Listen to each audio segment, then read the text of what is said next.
UPSC selects the person, and there is a Honorable Supreme Court decision on this in precautions case. The entire issue of this will be handled as per the legal pronouncements governing the subject. This name has been cleared by UPSC, but however, exactly what has been dictated, what has been ordered in this Honorable Supreme Court's order, this case will be handled according to that. Somebody asked about 2 phases in Jharkhand and 1 phase in Maharashtra. Do you remember how many phases were in Jharkhand last time? 5. And now you are asking about 2 also. There are factors in Jharkhand which are about the Naxal areas and others. There are concerns, therefore there are 2. And Maharashtra was 1, it is 1. Exit polls. Actually, I didn't want to touch this subject, but since you are asking.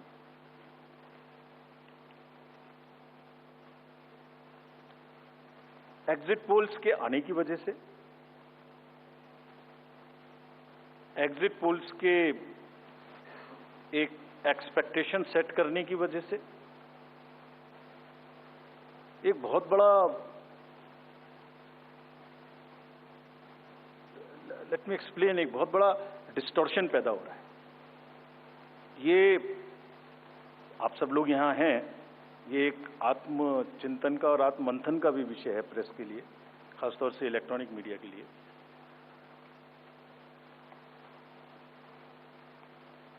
पिछले कुछ election से 2-3 चीजें एक साथ हो रही हैं, अगर हम उसको पूरे कैनवस को एक साथ देखें तो, और ये सबके लिए समझना जरूरी है। पहले एक एग्जिट पोल आता है जिसकी हम उसको गवर्न नहीं करते, जो एस्टेब्लिश्ड रिजीम है, स्टैट्यूटरी एंड जुडिशियल रिजीम, उसमें हम उसको गवर्न नहीं करते। लेकिन एक खुद के आत्मचिंतन की जरूरत जरूर है कि वो उसका सैंपल साइज क्या था, उसका सर्वे कहाँ हुआ, उसका रिजल्ट कैसे आया। अगर मैं उस रिजल्ट से मैच नहीं किया तो मेरी क्या रिस्पॉन्सिबिलिटी है, कहीं कोई डिस्क्लोजर्स हैं कि नहीं है, ये सब देखने की जरूरत है बहुत सख्त। there are bodies which govern this.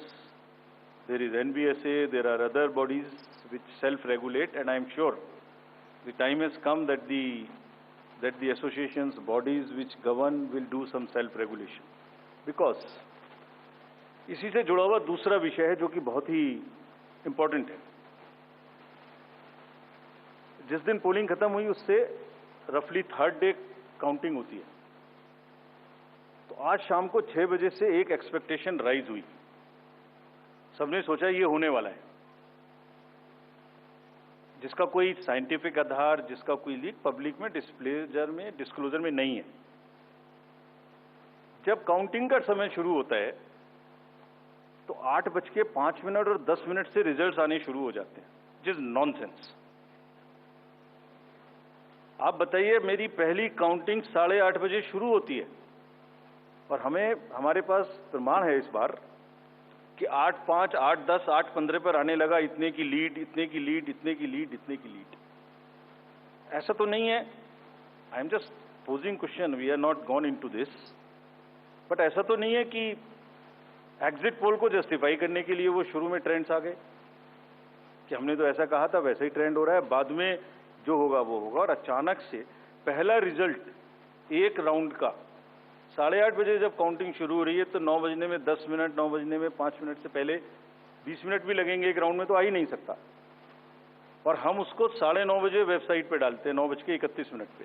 Exactly कभी भी देख लीजिए एक के बाद एक। 9:30 पे हम उसको अपनी वेबसाइट पे डालते हैं, फिर 11:30 पे डालते हैं, फिर 1:30 पे डालते हैं। चलिए, आपके कोई कॉरेस्पॉन्डेंट वहां मौजूद थे, उन्होंने पहले बता दिया। प्रोसेस काउंटिंग में रिजल्ट को स्क्रीन पे दिखाना पड़ता है, एजेंट के साइन लेने पड़ते हैं, ऑब्जर्वर से जस्टिफाई कराना पड़ता है, तो ऑफिशियल साइट पे आने में आधा घंटा लग सकता है। लेकिन 9 बजे से 9 बजने में 10 मिनट से पहले कैसे आते हैं? और उससे क्या होता है, एक तो एक्सपेक्टेशन है एग्जिट पोल्स की, उसके बाद 8:45 बजे तक मैंने दिखा दिया उसी के मापदंड से कि वो लीड कर रहे हैं लोग, तो वास्तविक रूप से जब वो एक्चुअल रिजल्ट्स आने शुरू होते हैं तो एक मिसमैच होता है, and that mismatch is also giving, this can lead to serious issues sometimes. Even the gap between expectation and achievement is nothing but frustration. So ये एक विषय ऐसा है जिस पर हम तो नहीं, हमारे हाथ बंधे हुए हैं, लेकिन एक कुछ ना कुछ मंथन की, कुछ ना कुछ, एंड आई एम श्योर जब जब इस देश में, जब जब कंट्री में इस तरीके की जरूरत होती है तो एक सेल्फ करेक्शन हो जाता है, तो सभी रिस्पॉन्सिबल लोग इसका सेल्फ करेक्शन जरूर करेंगे, I am sure about it. EVM के बारे में आपने फिर से पूछा।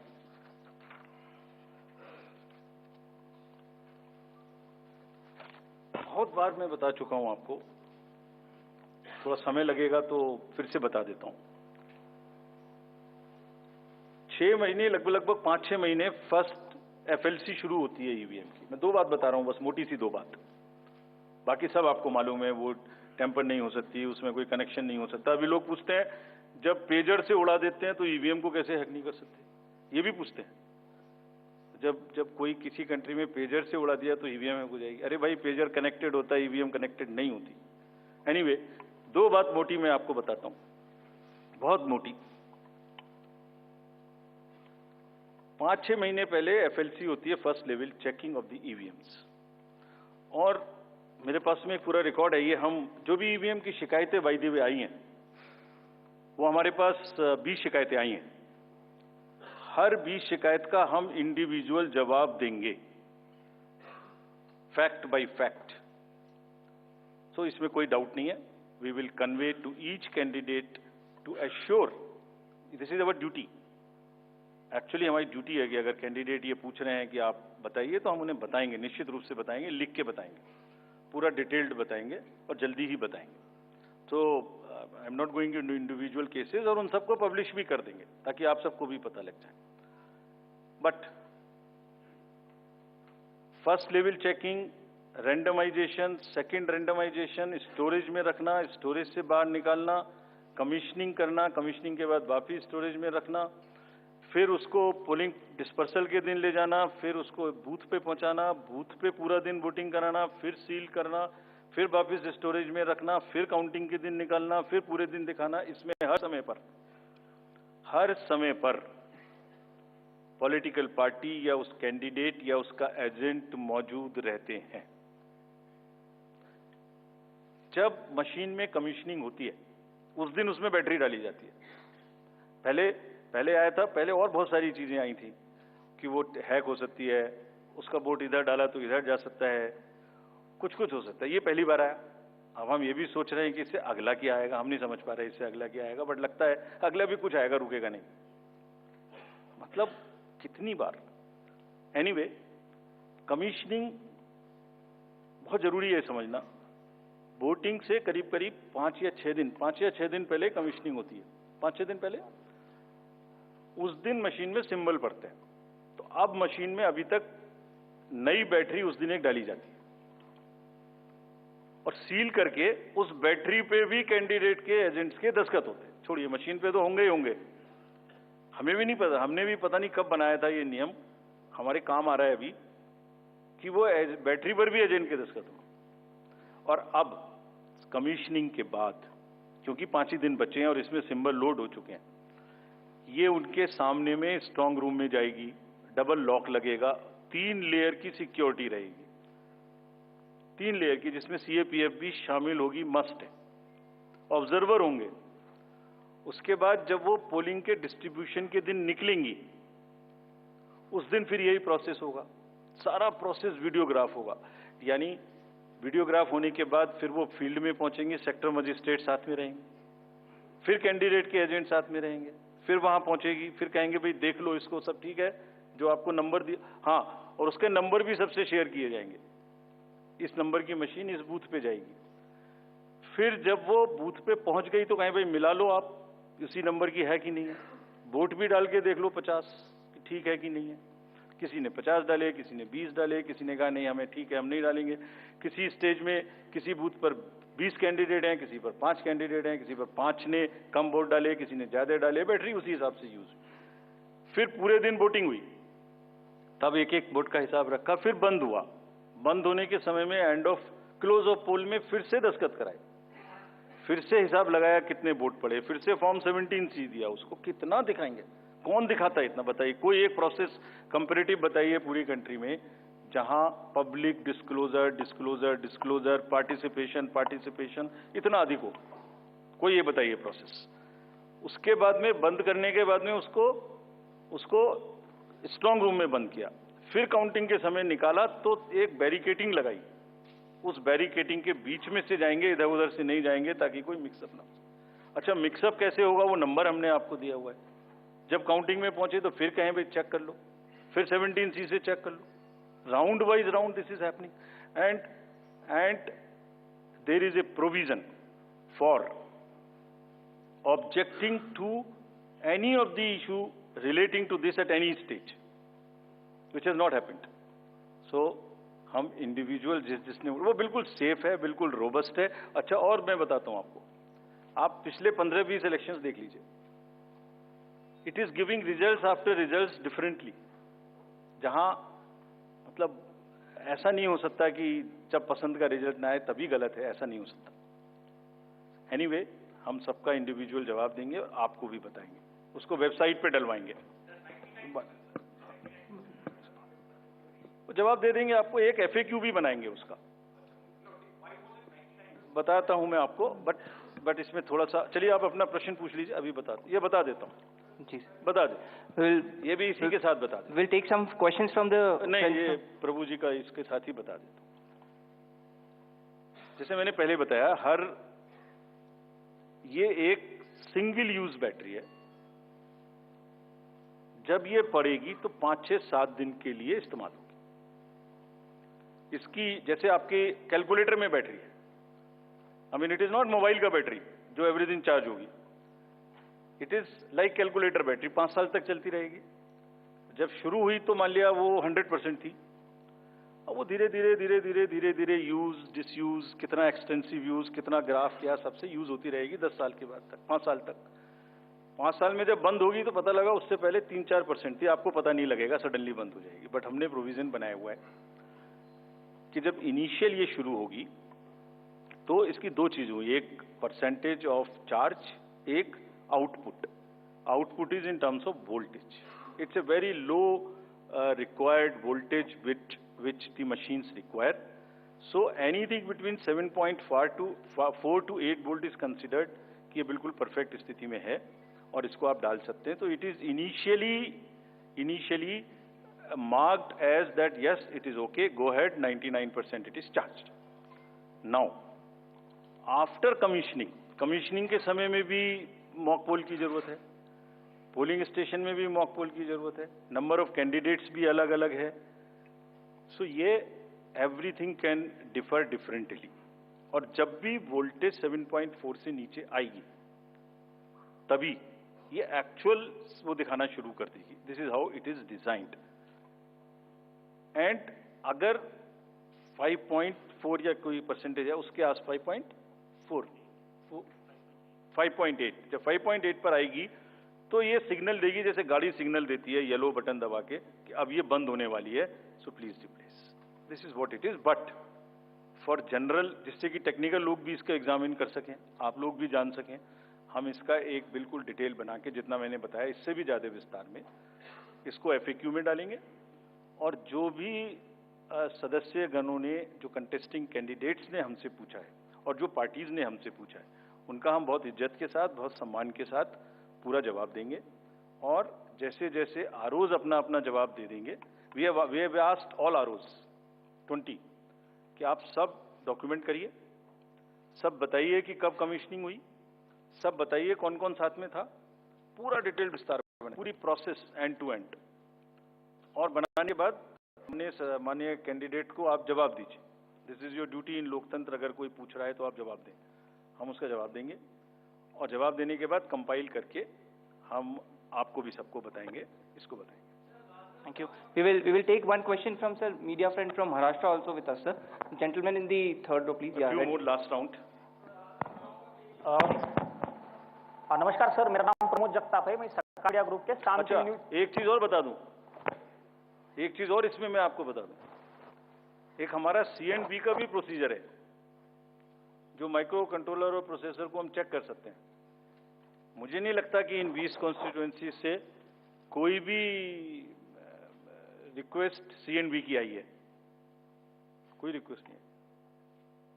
सो anyway we will give specific replies upon this. Yes please. हाँ सर, मेरा नाम प्रमोद जगताप है, मैं सकाल मीडिया ग्रुप के शाम टीवी चैनल से हूँ। मेरा सवाल जो है वो सिंबल को लिखे। महाराष्ट्र में एनसीपी के 2 गुट होने के बाद तुतारी और ट्रम्पेट, तुतारी जो है शरद पवार की पार्टी को दे दिया, लेकिन लोकसभा चुनाव में ट्रम्पेट जो है वो भी सिंबल कोई इंडिपेंडेंट कैंडिडेट को दे दिया था। इससे ज्यादा वोट उस इंडिपेंडेंट कैंडिडेट ने लिए थे। शरद पवार के एनसीपी का ऐसा कहना है कि ये सिंबल जो है वो फ्रीज करना चाहिए। महाराष्ट्र के स्टेट इलेक्शन कमीशन ने स्थानिक स्वराज्य संस्था के जो चुनाव है उसमें वो फ्रीज किया है, लेकिन केंद्रीय चुनाव ने अभी तक उसके ऊपर कोई डिसीजन नहीं लिया। तो आप उसको लेके कोई आपकी एसओपीज बनाने वाले हो, वो सिंबल अभी फ्रीज करने वाले हैं, निम्न उसके का जरा सविस्तर बताइए please. Gentleman in this side, thank you. Rajiv sir, मैं आनंद कुमार सिंह हूँ, न्यूज़ इंडिया न्यूज़ चैनल से। सर मेरा एक सवाल आपसे है, मैंने लोकसभा चुनाव और विधानसभा चुनाव जम्मू कश्मीर कवर किया था, तो मैंने तेलंगाना में देखा कि हिजाब को लेकर लोकसभा बीजेपी की प्रत्याशी थी, तो वो हिजाब को लेकर आइडेंटिफाई कर रही थी, जिसको लेकर विवाद हुआ था। और ऐसा ही जम्मू कश्मीर में भी हुआ, किश्तवाड़ से शगुन परिहार को उम्मीदवार थी बीजेपी की, तो वो भी हिजाब उठाकर शक्ल देखने को लेकर, आइडेंटिटी को लेकर देखना चाहती, जिसको लेकर विवाद हुआ था। दिल्ली बीजेपी ने आपको लिखा है कि इसको लेकर एक एसओपी बनाई जाए जिससे आइडेंटिटी क्लियर हो सके। तो मेरा सवाल आपसे सीधा ये है कि डेमोक्रेटिक राइट या कल्चरल राइट, आप किसको आगे रखेंगे? Yes please to the gentleman. जी सर, एक सवाल ये भी था कि आपने एक करके we will go by Anuj please. Rajiv sir, अभी जो है आपने चुनावों की तारीखों का ऐलान किया है, लेकिन उसमें कुछ ऐसी सीट्स हैं विधानसभा जहां पर उपचुनाव होना था या लोकसभा जिन पर नहीं ऐलान किया गया, वो कौन कौन? सब पर क्या यूपी की 10 सीटें थी? 10 की 10 होंगी। 9 किया है। Basirhat is under the election petition. There is an election petition in Basirhat, so that is one case. 10 सीटें थी ना। Milkipur also is under election petition. So let me say it that way. जहां इलेक्शन पेटिशन नहीं है वहां सब में हो रहा है, ठीक है? वो दे देंगे, वो 2 तो मैंने बताई दी आपको। चलिए, let us go orderly. Yeah, please follow a system. Thank you. Two more questions. Two more. This row. Green. 2 last questions, please. Sir, this is Nishant Azad from Organizer English Weekly. My question is that misuse of AI and deepfakes is increasing. So what are the steps Election Commission is taking to deal with this issue? Good question. Sir, अभी मुंबई जैसे बड़े शहर में जिस तरीके से दिन दहाड़े मर्डर हुआ, महाराष्ट्र में जिस तरह से लगातार घटनाएं बढ़ी हैं अपराध की, इसको लेकर बहुत ज़्यादा चिंताएं हैं, बहुत सारी बैठकें भी हुई हैं। इसको लेकर किस तरीके से चुनाव आयोग ने इससे पहले हालांकि बैठक की थी, अब किस तरह से तैयारियां की जा रही हैं ताकि खास करके शहरी इलाकों में जहां पर आप वोटिंग परसेंटेज वैसे भी कम देख रहे हैं, बांद्रा का इलाका हो, जुहू वर्सोवा, कैसे लोगों में कानून और व्यवस्था के लिए लोगों के मन में विश्वास पैदा करेंगे ताकि लोग वोटिंग के लिए ज्यादा से ज्यादा निकलें? Thank you. We will take one more question, sir. Let him answer.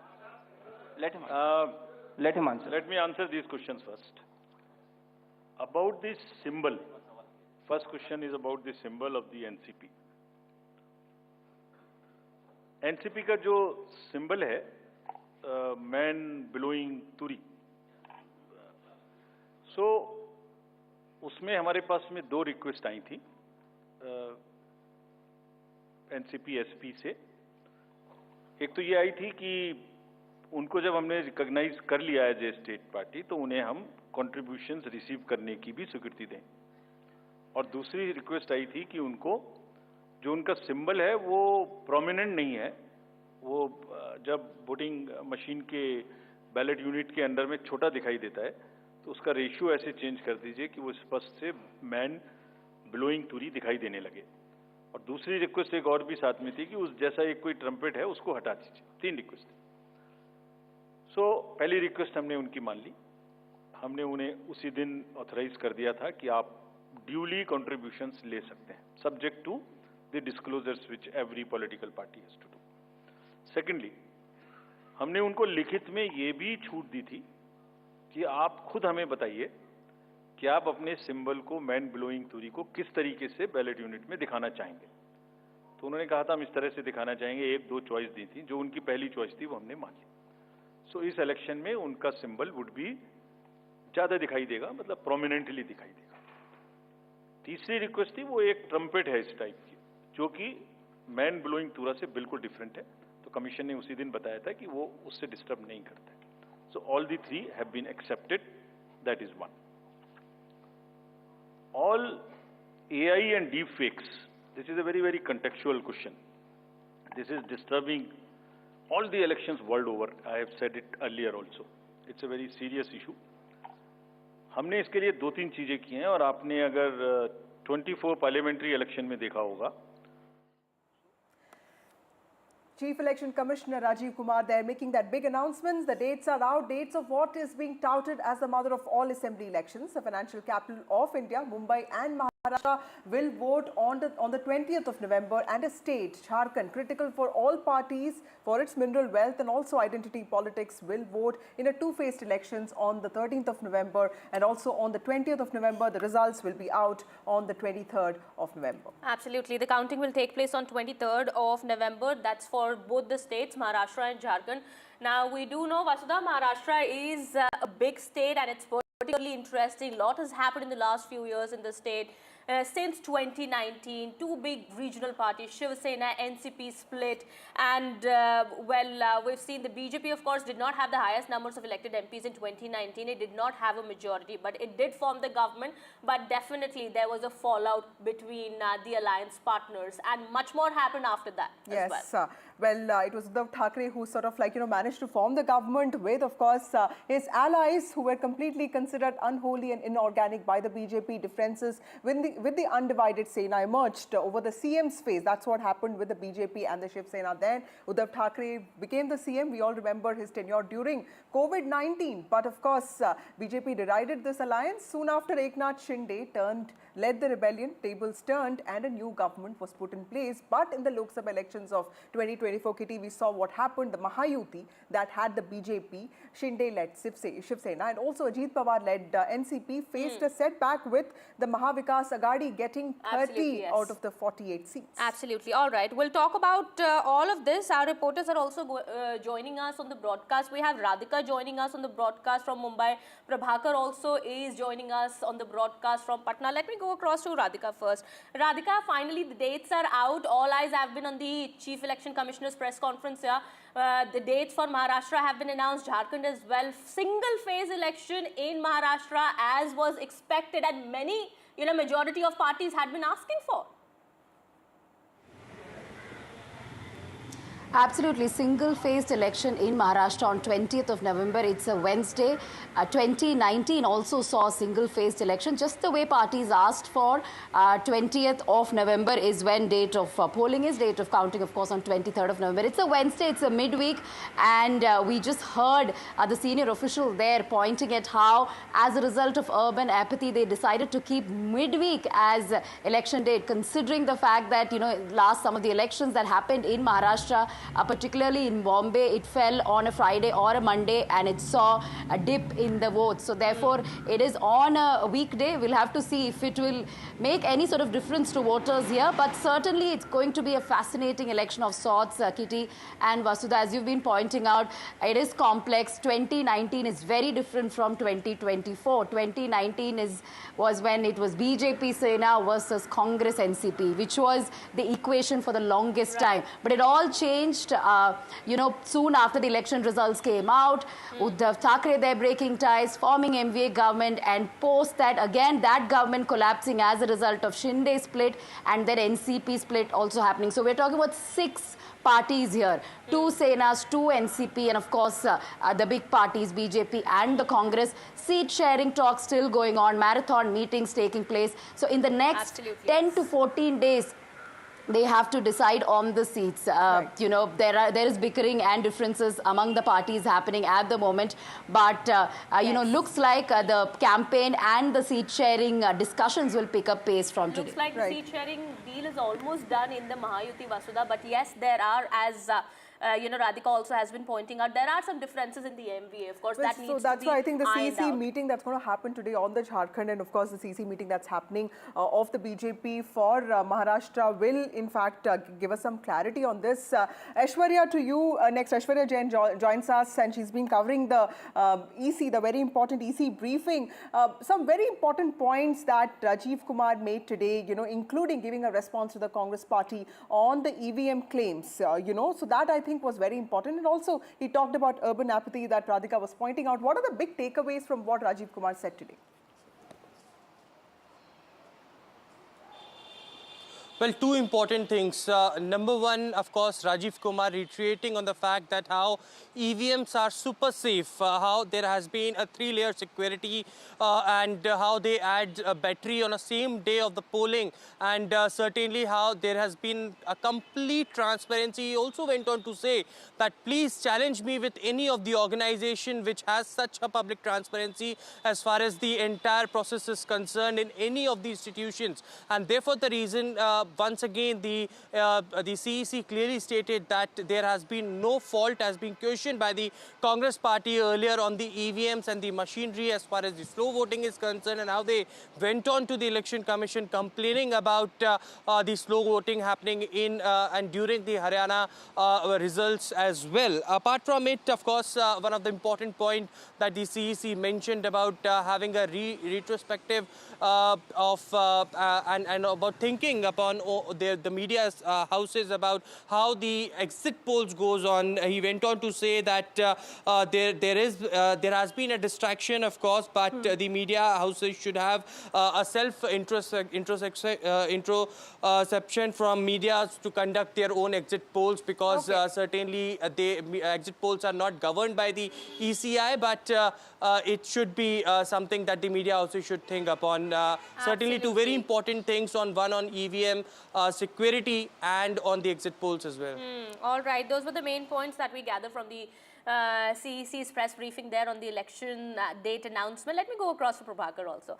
Prabhakar, what's at stake in Jharkhand? I mean, election dates have been announced now, finally, November 13th and November 20th, two-phase election. And it is going to be in Jharkhand. It's going to be a departure, Kitty, from last year, because last time it was a 5-phase election. So this time, of course, you know, would we see that as, you know, some success in sort of like curtailing the Naxalite violence, because, you know, it seems to be a 2-phased election.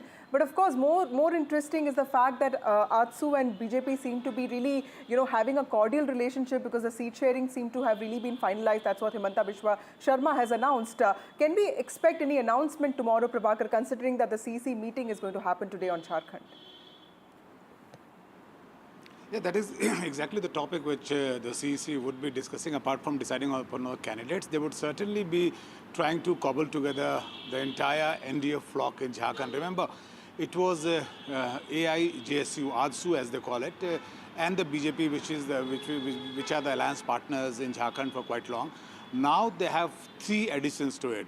They have JDU now, which is headed by Nitish Kumar. They have Chirag Paswan's party, and they also have Jitan Ram Manjhi's party. And all 3 are now deciding a bigger share of the slice of the cake over there. And that's a big challenge for BJP, which plays a big brother there in NDA. They have 81 seats to contest, and they already have 2 alliance partners, so they have to accommodate now all 3 of them. From our sources in BJP, what we are getting to learn that the Chirag Paswan's party and Jitan Ram party, they would be offered 1 seat each, and JDU might be offered 2 each. So whether they would accept this offer, whether they would try and bargain on it, how hard the bargaining would go, that is a big challenge for the BJP, and they would have to settle this down within next week or so, because now that the dates have been announced and the code of conduct is in place, so technically speaking, now the campaign would start on the ground. As far as the 2 phases of Jharkhand election is concerned, certainly a step down. We have seen election happening in 5 phases in Jharkhand. It was not because of the political reason. It was mainly because of the Naxal region. It was because of the administrative region, and the EC decides actually to do it in phases because they try and give time for the security forces on the ground to dominate the area before the elections are actually held on the ground, because we have seen Naxal violence, especially spiking up during the polls. Absolutely, and it's going to be a two-phase election this time around. We hope things are going to be simpler and could proceed effectively on the ground as voting takes place on November 13th and 20th, of course. Let me go back across to Radhika here. Radhika, we've been talking about the seat sharing arrangement between the MVA partners and the Mahayuti partners. Of course, it's going to be a battle between the two major alliances, 6 parties fighting this big battle in Maharashtra, of course, this time around. We believe that the seat sharing deal is almost done and dusted in the Mahayuti, but there are, of course, differences in the MVA that, of course, need to be ironed out. That, of course, would require some more meetings. But is there time? I mean, the MVA partners will have to do it quickly now. That's right. Not much time left, which is why marathon meetings are happening, and they'll continue to happen for a few more days until, of course, they come out with the final formula. As far as Mahayuti is concerned, yes, the leaders have been telling us that 90% of the decisions have been made. They've made decisions on more than 230 seats, 230 to 235 seats decided of the 288 ones. Now, the rough formula, as far as Mahayuti is concerned, is BJP could be getting lion's share, which is 150. The Sena, Shinde Sena would be getting close to 90 to 100, and 40 to 50 is what Ajit Pawar may be getting, although he had been fighting for close to 70 seats. But as a result of his poor showing in Lok Sabha polls, he didn't have much to really showcase on the negotiation table. He couldn't do much, so therefore he will have to make do with close to 40 to 50 seats. This is a rough formula. Again, there will be an official confirmation on it in a few days. MVA also continues to maintain that there is no bickering, there are no disputes, and almost all of it has been decided. But we know for a fact that there had been a lot of meetings taking place almost every day, headed by Nana Patole, Sanjay Raut, and so on.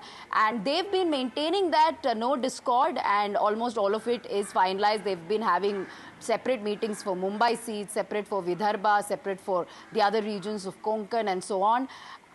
The rough formula there we are being given to understand is Congress and Sena may be looking at equal divisions, because Congress somehow feels that it is the big brother, especially after its great showcasing in the Lok Sabha election results in Maharashtra. Although Haryana, it didn't do well. However, it may share the equal number of seats with the Sena, with Uddhav Sena. As far as Sharad Pawar party is concerned, they may choose about 80 to 90 has seats. Announced today, announcing so many poll observers for the state of Maharashtra, deploying people like Bhupesh Baghel and Ashok Gehlot and Charanjit Singh Channi. This is a reminder of what the BJP also does. There seems to be a lot of focus on organizational strength, possibly a lesson that the Congress has learned from its Haryana setback. How do you view this, and do you see the Congress party still playing the role of a big brother, which it often is being accused of? Yeah, it still continues to play the role of big brother. Every time we meet Congress leaders, they feel that they need the larger chunk as far as, Maharashtra Assembly polls are concerned. Yes, as you pointed out, today there was a meeting among the Congress leaders, and then the announcement of observers and other appointments in the organizational level also as far as campaigning is concerned. But yes, multiple meetings have been taking place within the Congress party itself. And every time we speak to our top leaders, they feel that they should get the lion's share, and it was because of them. Of course, they did, win majority of seats in the Lok Sabha elections, no doubt about it. As a result of that, they feel that they should be getting more seats in assembly as well. However, Haryana has sort of, changed that. There is some sort of balance now, because after Haryana, not just leaders from other, states, but leaders from within MVA, Sanjay Raut had lashed out at the Congress party for its overconfidence, arrogance in the Haryana showing. So therefore, there is some sort of balance, and Congress has toned down from what it was perhaps a few weeks back. Pointed out, well, the Congress here at this point in time, even if it tries to play the big brother here, it doesn't really have the bargaining power. It clearly has lost the bargaining power, and you've just pointed out how Shiv Sena's Sanjay Raut also had lashed out of the Congress party, saying that, well, in Samna also it was clearly mentioned that it was the arrogance of the Congress party that was the reason for its Haryana debacle. Absolutely. Well, that's something that the Congress party will have to take into consideration. Yeah, the Congress setback in Haryana has been a reminder of the party's sort of like strength. But in Maharashtra, Kitty, the party actually performed really well. So I think, that also gives Congress the kind of confidence that it's showing right now. Sunil Prabhu also joins us. Sunil, also tell us about the other important elections that are going to take place, including that of Wayanad. We're also expecting dates of Milkipur and Basirhat to be announced. That unfortunately has, that's in the court. So what are the other elections that the country will witness? Give us an importance, a sense of the significance of these by-polls, which will also take place along with Jharkhand and Maharashtra elections. Well, these elections were long overdue, as you're well aware, because they were vacated on the first week of June. So in that context, as you said, Wayanad will be going. Priyanka Gandhi Vadra has already been announced as the candidate, so she will be contesting. Wayanad, of course, has seen that unfortunate landslide, which has been a natural disaster, and that is the reason for why the Election Commission had decided to defer the by-elections at that time. Definitely that is an indicator. It's a kind of a acid test, be it in the assembly elections, assembly constituencies, or in the Lok Sabha constituencies for various state governments to see and assess how their governments are performing, be it for Siddaramaiah, be it for Kerala, and the list carries on. So the last two names that you talked about, Manipur and thing in West Bengal, that's because of an election petition. They are not being held, and that is subject to a court decision. Only then will they be able to announce that candidature. So by and large, I think the elections will be across the country in wherever there have been vacancies. So they will definitely be filled up. All right. Thank you so much, Sunil, for getting us all those details. Thank you, Radhika, as well as Prabhakar, for getting us all those details. Well, another big development now, Vasudha, before we take a break here, is that Maharashtra Chief Minister Eknath Shinde has announced a Diwali bonus also for the government employees, for BMC employees, kindergarten teachers and ASHA workers who are supposed to get bonus more than last year. And this is something that might actually upset the MVA because it comes just right before the poll dates were announced, half hour before that. And Kitty, there's been a spree of announcements that he has made. Like yesterday we saw him announcing, the dismissal of the tolls, the toll charges that you have to, pay when you enter Mumbai. So that was also seen as a big relief for middle-class commuters. And before that, of course, constitutional status to the SE Commission. So clearly, this government wants to come back. It's a government in a hurry. But Jharkhand government has also done the same. So ruling parties everywhere all alike. That seems to be the case. Absolutely. Well, of course, the parties do not want to leave any chance and are trying to do their best, making their best efforts to woo the voters. Whether that's going to translate into votes or not, that of course remains to be seen. We'll also be joined by senior journalist Smita Gupta on the broadcast. We'll go to Smita Gupta in just a bit. Ma'am, we'll have to stop here for a short break. We'll be right back.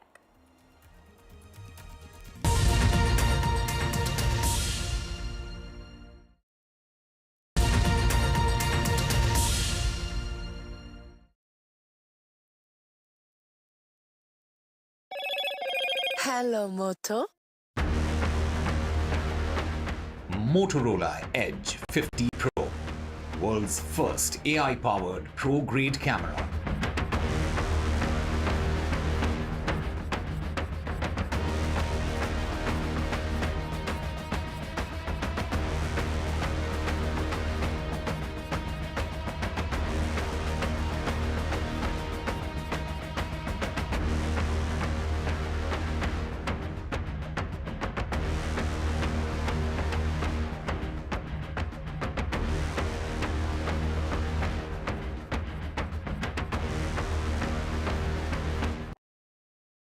been reporting on all issues big and small from Andhra Pradesh, Telangana, rest of South India, bringing you all the action, all that you need to know, all that you want to know. The energy of Maximum City is infectious. I bring in that energy in our news coverage from financial capital Mumbai. India's IT capital is always buzz. It's literally a city that never sleeps. And I keep you ahead on all the Bengaluru buzz. Covering from the southernmost part of India over the last 23 years, I bring in-depth and 360-degree coverage from the Dravidian heartland. The land of Mishti is also known for its bitter politics. I have seen much water flow under the Howrah Bridge, covering Bengal in all its vivid colors. In a world of shifting power dynamics, India stands tall as a global force. Join us at the NDTV World Summit 2024, where Prime Minister Narendra Modi will unveil his transformative vision for the India century. Be a part of a summit of thought leaders and visionaries, shaping the world's future. NDTV World Summit, October 21st and 22nd on the NDTV network. Stay informed and entertained with the new and updated NDTV News app. You can watch all our channels live, listen to podcasts, read breaking and exclusive news from around the world and more. Download the NDTV app today and get access to the best journalism and storytelling on your smartphone or tablet. The NDTV app. News that matters to you. New day, new show, a new experience. Start your day with the news, not views. We bring you stories that matter and impact your life. News that informs and keeps you ahead. From Maximum City, Mumbai, to the seat of power, Delhi, NDTV brings you the best breakfast show. Breakfast news on NDTV, 8 a.m. every day.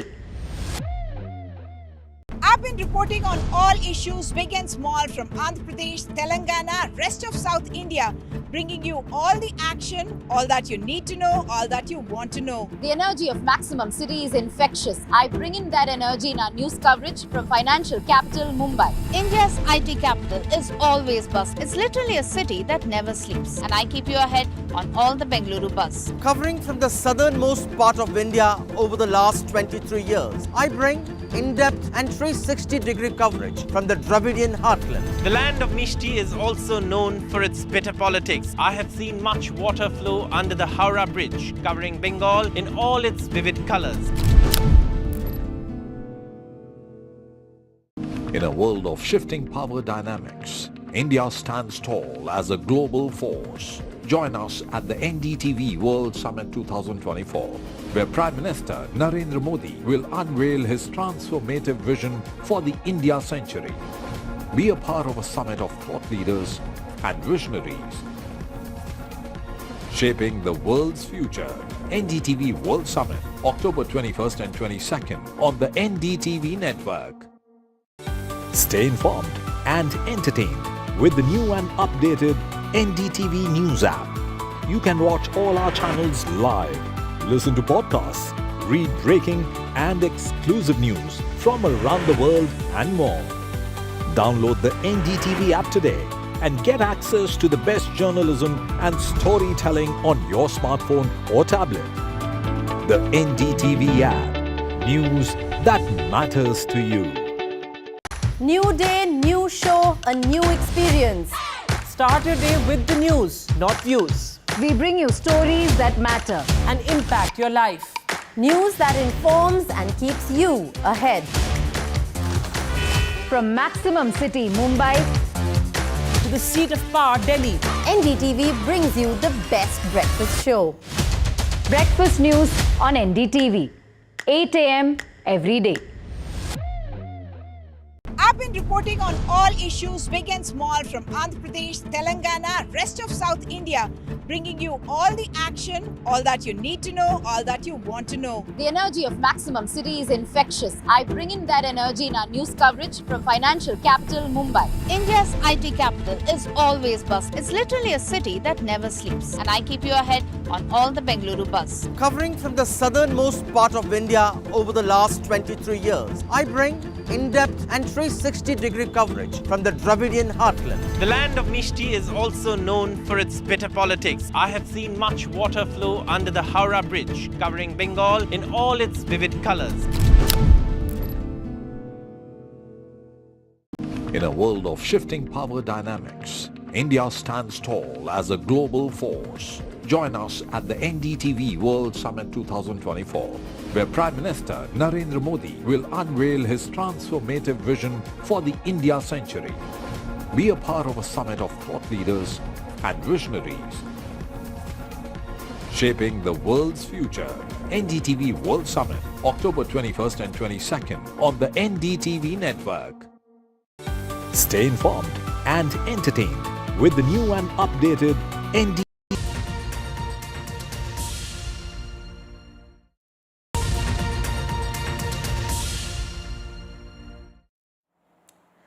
Welcome back. The big dates are out. Maharashtra will vote on the 20th of November and Jharkhand will vote on the 13th of November and also on the 20th of November. And on 23rd of November, Kitty will get to know as to who is forming the government, and if Maharashtra continues to be the way it was in 2019, we may even have to wait for more. Joining us now is Smita Gupta, political journalist and commentator. Ma'am, what are your expectations from the Maharashtra battle? This is a state that has witnessed so much.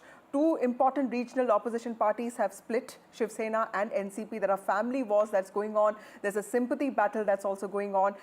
And of course, the battle for legacy. What is your big takeaway when it comes to the preliminary thing about Maharashtra battle? How do you view this? Well, these elections are being held in the backdrop of the recent elections in Haryana and Jammu and Kashmir. And as most people who have, covered the Haryana elections, these two elections, one big negative factor against the Congress was that it did not pull its weight. It did not pull its weight in these two states. Secondly, it did not fight unitedly. Now, in Maharashtra, where if we go by the results of the recent Lok Sabha elections, it is the Congress, the NCP, and the Uddhav Thackeray group that should have the upper hand. But are they contesting, in a united fashion? B, in the sharing of seats, is the Congress willing to concede to the other parties their proper place? All these factors are very important. The Maharashtra elections are particularly important because it's commercially the most significant part of the country. It is also one of our largest states after Uttar Pradesh and Bihar. While on paper, certainly, I think the Congress, NCP, and Uddhav Thackeray group have an edge over the BJP, Ajit Pawar, Shinde Sena group. Also because Ajit Pawar himself is people who know the party well, know that Ajit Pawar is in an in-between stage. He doesn't quite know still whether he should remain with the BJP group or whether he should cross over to the other side. Okay. So ma'am, okay, what gives the BJP the confidence with Amit Shah now saying that the BJP will win at least 50% of seats in Mumbai and Konkan regions? These are important areas, of course, important regions that, of course, are being discussed. And we do understand Konkan has been the traditional stronghold of an undivided Shiv Sena. But what gives the BJP this confidence? Well, there are some things that give the BJP confidence which its opponents feel, which as a journalist I should not talk about publicly. But the fact of the matter is that the BJP does work harder. The BJP works on the ground. it micromanages its elections. Right. That is something that the other side has to learn from. And as I said right at the start, with my caveat was that though they should win, we have the example of the Haryana elections before us, which the Congress was meant to win. Right. Everything on paper suggested they should win, but they lost that election. And even Jammu and Kashmir, we saw that the Congress should have done far better in the Jammu region. Right. But it did not pull its weight. So therefore, I added those caveats, but I said that on paper, things are better for, the Congress NCP Uddhav Thackeray group. Okay. It's for them to make that into a reality. Well, yes, once they are able to iron out their differences, I mean, that is what is required here, Vasudha, isn't it? I mean, and ma'am, we think that what needs to be said must be said. I mean, you rightly pointed out that the BJP, of course, works hard on the ground, and that is what it's trying to do here in Maharashtra elections also. I mean, it was quite a surprise in Haryana elections. All the pollsters had predicted a victory for the Congress in Haryana. But yes, the BJP did manage to, sprung a surprise in Haryana. And who knows what happens in Maharashtra. And the party says it was not really a surprise for the party, workers. Smita ma'am, also let me ask you, this whole relationship between Eknath Shinde and the BJP. Initially, there was a lot of, enthusiasm over Maratha Chief Minister. But in the last few days, we've also leaders making it clear that the CM phase will be decided later. This is also to ensure that the party workers in the BJP don't feel completely left out of power. How do you see this equation turning out? Because like you pointed out, Ajit Pawar, the Mahayuti, that equation doesn't seem to be as warm as it was in the earlier stages. But with Eknath Shinde, is the Mahayuti, completely decided that Eknath Shinde is going to be the factor that's going to lead them? Also because he performed the best in 2024 Lok Sabha elections. Well, that is a dilemma for the BJP. I was talking to some senior leaders, senior BJP leader just last week, who said that they are working very hard on making sure that the BJP in Maharashtra fights unitedly. Because the BJP workers and leaders in the state feel that if it's a foregone conclusion that Eknath Shinde will be the chief minister, there is not that much incentive for them to work, which is precisely why, as you pointed out, they would like to keep the question of chief minister an open question. And then they will resolve that issue. If that alliance wins, then they will possibly go by the strengths of the parties on the ground. But if the BJP workers and leaders in Maharashtra know that it's a foregone conclusion, that it will be Eknath Shinde, there is that much less incentive for them to work as hard as they should, given that it is a difficult, given that it's a very difficult election. So it's going to be a crowded election with 6 parties and, 2 big parties splitting. So there's a lot of family politics and also a lot of internal conflict that, of course, will be a challenge for both sides to sort of address. Well, yes, and let's also now listen into what the Chief Election Commissioner had said on the announcement of the dates. Listen in. The schedule for Maharashtra, this will be in single phase. The notifications, date of notifications are in front of you. 22nd October would be date of notification. Last date of making nomination would be 29th October. Scrutiny on 30th October. And last date for withdrawal 4th, and date of poll in Maharashtra would be 20th 11. Counting would be on 23rd 11 24, and you will notice that date of poll is Wednesday. Now, friends, coming to Jharkhand, schedule would be like this. Jharkhand would be in 2 phases. The date of poll, first phase would be on, date of poll would be on 13th November, and the second phase would be along with Maharashtra on 20th November. So the date of issue of notification for Jharkhand phase 1 would be 18th, and for phase 2 would be 22nd along with Maharashtra. Nominations for phase 1 would be till 25th of October, and for phase 2 29th. This slide we will share with everyone. And date of poll would be 13th November and 20th November, both Wednesdays. And date of counting would be 23rd 11, that is Saturday.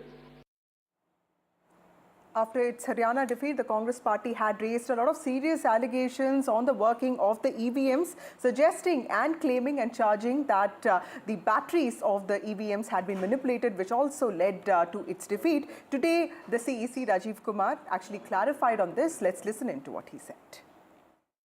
EVM के बारे में आपने फिर से पूछा.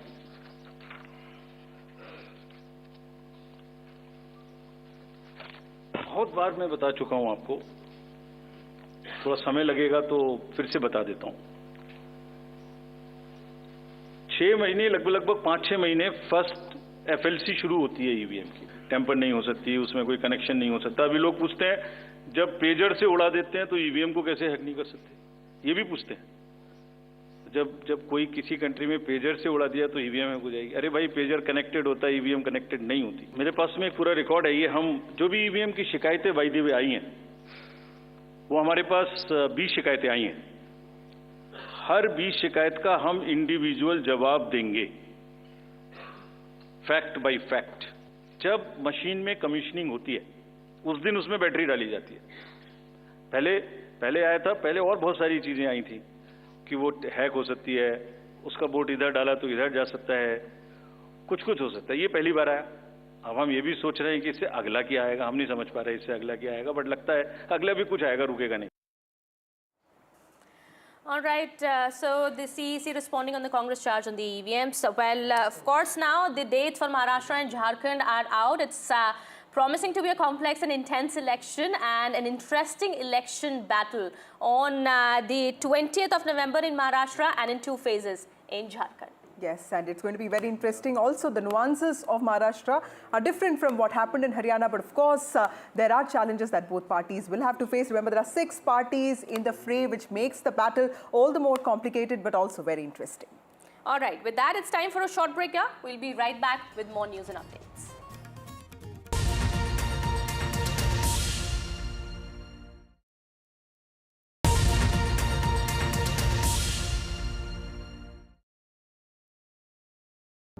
New day, new show, a new experience. Start your day with the news, not views. We bring you stories that matter And impact your life. News that informs and keeps you ahead. from Maximum City, Mumbai, To the seat of power, Delhi. NDTV brings you the best breakfast show.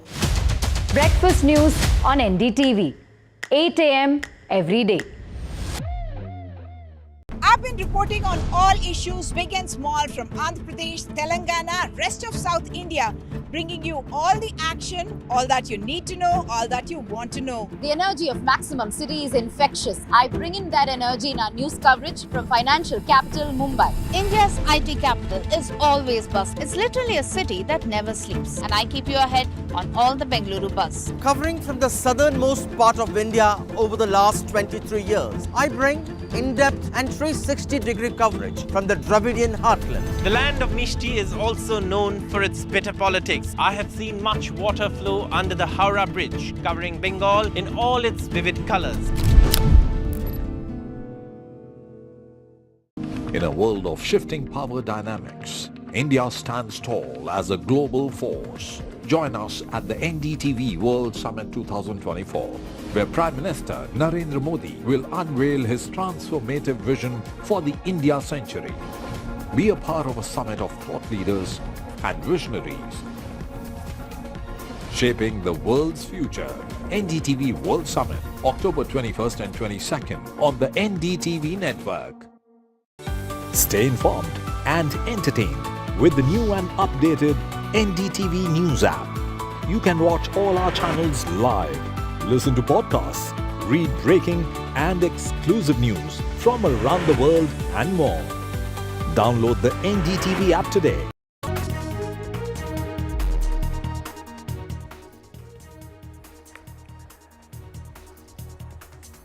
Maharashtra elections to take place on 20th of November, counting on 23rd. The Maha battle begins.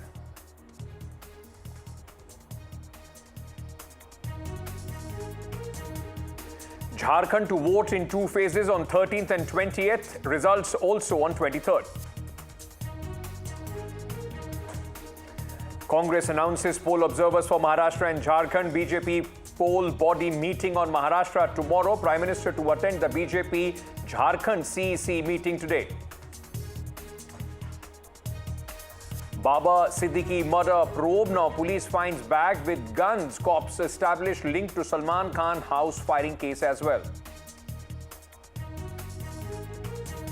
Foreign Minister S. Jaishankar arrives in Pakistan for the SCO summit.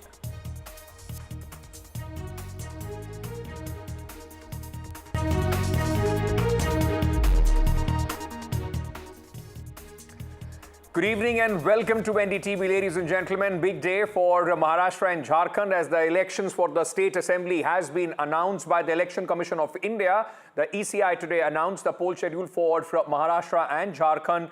And the elections, in fact, are going to take place in a single phase in Maharashtra on November 28th, while Jharkhand will vote in 2 phases on 13th and 20th. The results for both the states will be announced on 23rd of November. Maharashtra Assembly term will end on November 26th, while the term of the Jharkhand Assembly is due to end on January 5th, 2000.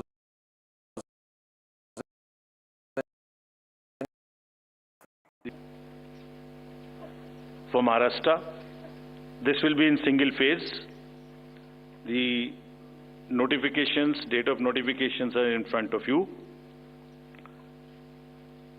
22nd October would be date of notification. Last date of making nomination would be 29th October. Scrutiny on 30th October.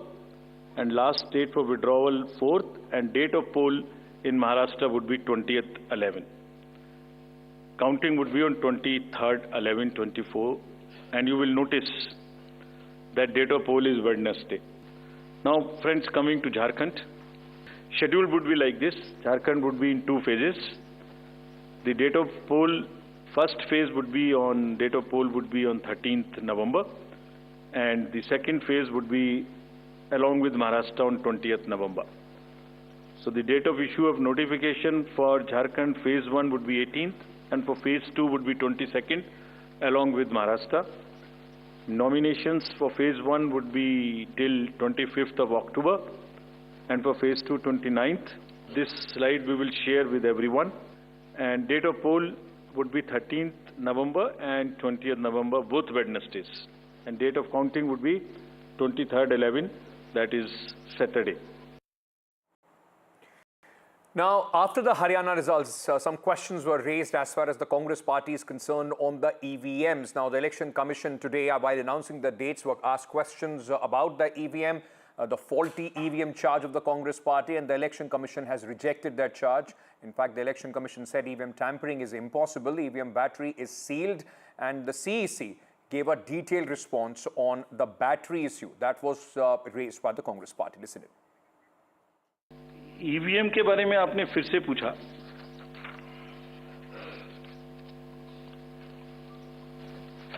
बहुत बार मैं बता चुका हूं आपको. थोड़ा समय लगेगा तो फिर से बता देता हूं. 6 महीने लगभग 5-6 महीने फर्स्ट FLC शुरू होती है ईवीएम की. टेम्पर नहीं हो सकती, उसमें कोई कनेक्शन नहीं हो सकता. अभी लोग पूछते हैं जब पेजर से उड़ा देते हैं तो ईवीएम को कैसे हैक नहीं कर सकते, ये भी पूछते हैं. जब कोई किसी कंट्री में पेजर से उड़ा दिया तो ईवीएम हैक हो जाएगी. अरे भाई, पेजर कनेक्टेड होता है, ईवीएम कनेक्टेड नहीं होती. मेरे पास में एक पूरा रिकॉर्ड है. ये हम जो भी ईवीएम की शिकायतें वायदे में आई हैं, वो हमारे पास 20 शिकायतें आई हैं. हर 20 शिकायत का हम इंडिविजुअल जवाब देंगे, फैक्ट बाय फैक्ट. जब मशीन में कमीशनिंग होती है उस दिन उसमें बैटरी डाली जाती है. पहले आया था, पहले और बहुत सारी चीजें आई थी कि वो हैक हो सकती है, उसका बोर्ड इधर डाला तो इधर जा सकता है, कुछ हो सकता है. ये पहली बार आया. अब हम ये भी सोच रहे हैं कि इससे अगला क्या आएगा. हम नहीं समझ पा रहे इससे अगला क्या आएगा, बट लगता है अगला भी कुछ आएगा, रुकेगा नहीं. Right. Let's bring in my colleagues to get you a sense of what is happening in the poll-bound states on the ground and the strategy of the big political parties. I'm being joined at this moment by my colleague Radhika for Maharashtra elections. She's joining us from Mumbai. We have Prabhakar Kumar, my colleague, joining us on the Jharkhand elections. Sunil Prabhu is tracking the Congress party and their strategy. As we keep talking about, Sunil, the lessons of the Congress party after Haryana. So we'll speak about that in detail. But Radhika, coming to you first at this moment. This was something that the political parties and I'm sure the voters were also waiting for to go ahead, use their franchise and give their mandate. How has the single phase election in Maharashtra being taken by the various political stakeholders in the state? Certainly, this was much awaited announcement as far as Maharashtra elections are concerned, much delayed as well. Last year, of course, it took place in the month of October. It was a single phase election last time too, and it was expected that this time too it will be a single phase election during the assembly phase of it. Now, as far as the dates are concerned, we did hear the senior official there pointing that we deliberately ensured that it is 20th of November, which is a Wednesday. Considering the urban apathy of voters, we decided to keep it midweek so that more number of people will come out and vote. Will that happen? That remains to be seen, but perhaps the number of voter turnout might increase as a result of it being a Wednesday and it being a single-phased election as well. It's going to be interesting, Ankit, as we've been, talking about Maharashtra's ups and downs and twists and turns over the last 5 years. You are also here to cover the 2019 fiasco, post the election results came out, how Uddhav Thackeray went out and joined hands with the unlikely partners, Congress and the NCP. Devendra Fadnavis becoming CM for that one day and then, resigning from that post because he didn't have the numbers, and then of course the MVA government formation happening, and then it didn't stop there. 2.5 years later, Shiv Sena split and then NCP split. It was the collapse of MVA government, Mahayuti government formation happening. So now from 4 parties, 6 parties and lot of splinter parties there. Split parties there. So it is identity and prestige battle as far as, Sena and the NCP are concerned for Sharad Pawar as well as Uddhav Thackeray. We did see legal battle happening in the courts. Of course, Election Commission giving both Eknath, Shinde and Ajit Pawar the real symbol and the name. But Lok Sabha elections did turn out different, and Mahayuti did suffer a setback there, and it has given a boost to the MVA. But now seat sharing equations, seat sharing discussions happening, a lot of huddle there. We'll have to see, if there will be differences ironed out, because we're talking about 288 seats. That's of course, right. Lok Sabha 48, but here more seats, more equations, more candidates to be decided. So yes, it is going to be fascinating election in the days to come. Absolutely, and I think as Radhika was, telling us, the core of possibly this election is going to be the identity politics. Who is the real Shiv Sena? Who is the real NCP? All those questions are going to be answered by the voters come 23rd of November when we see the results. Prabhakar, coming to you for a view on Jharkhand at this moment. Aishwarya, our colleague, is also joining us to give us a sense of the BJP important CEC meeting, in fact, of the Bharatiya Janata Party for Jharkhand also. But before I go to Aishwarya, Prabhakar, two-phase election, it's been down early, at least in terms of, from 5 phases, it has come down to 2 phases as far as Jharkhand is concerned. But is the election this time, a straight fight? And with what has happened in the last few months, with Hemant Soren being imprisoned, coming back, becoming the chief minister again, Champai Soren leaving, tribal versus non-tribal, outsiders, insiders, too many issues revolving around in Jharkhand. Exactly, that is what the Jharkhand election is all about. It's always been a tribal versus non-tribal. And remember, if you see both the camps, as far as the India Alliance is concerned, they are very done and dusted. They are settled. You have a chief minister's face there, who is Hemant Soren. You have JMM in the driving seat, and then you have alliance partners as RJD, Congress, and left parties. But talking about the NDA, they still have to cobble together their entire alliance as far as the seat sharing is concerned. They earlier were 2 parties, majorly 2 parties, BJP in the driving seat, I would say, and they had AJSU, All Jharkhand Student Union, headed by Mehto. Now you have three new alliance partners there. You have JDU, Nitish Kumar's JDU, you have Chirag Paswan's party, and then you have Jitan Ram Manjhi's party.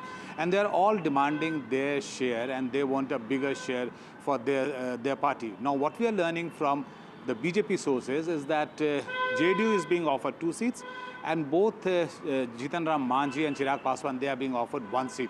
So whether these 3 parties will agree to the number of seats which BJP is offering them, I have my doubts. So BJP has a serious bargaining there, and they will have to stitch that number together, satisfy them before they actually go to polls. They don't even have a chief minister's face, which is what the opposition would certainly be raising issue about. Though they have 3 former chief ministers, they have Champai Soren, they have Babulal Marandi, and they have Arjun Munda, all 3 chief ministers in the BJP camp, but they haven't declared the chief minister's face yet. Now, if you see the Lok Sabha election results in Jharkhand, traditionally in the tribal-dominated states is the JMM which did well, and the BJP could not do well there. So the real fight would be in the tribal areas actually to garner the tribal votes, and BJP would try tooth and nail this time. 28 out of the 81 seats are designated as the tribal seats in Jharkhand. It will be a fascinating election to see what happens in those seats. Sunil, coming to you at this moment, with respect to both Jharkhand and Maharashtra, and specifically with Maharashtra, a very long list of names in charges, various specific regions today was released by the Congress party. Like we were discussing today, how is the Congress now balancing the entire, the alliance and also the seat sharing formula as we go ahead with Maharashtra and Jharkhand? Well, now that the dates have been announced, I think there will be a finalization. They've been working for the last few months, having coordination committee meetings to decide on that. I think 3 important points that the Congress has done, as you rightly said, a little bit of retweaking and re-strategizing after learning from Haryana. They put senior observers for 4 different regions of Maharashtra, also to overlook it as 2 important election observers, from Mukul Vasnik to others, to give a overview and see that they don't make the same mistakes as they did in Haryana. What was the problem with Haryana? They didn't take care of the rebel factor. They didn't take care of the infighting. There was overconfidence. And more importantly, they didn't have the unity of opposition forces. And I think those lessons are now going to be ensured that they won't be making those same mistakes in Maharashtra, or for that matter in Jharkhand. And that's the reason why the Congress held that meeting yesterday.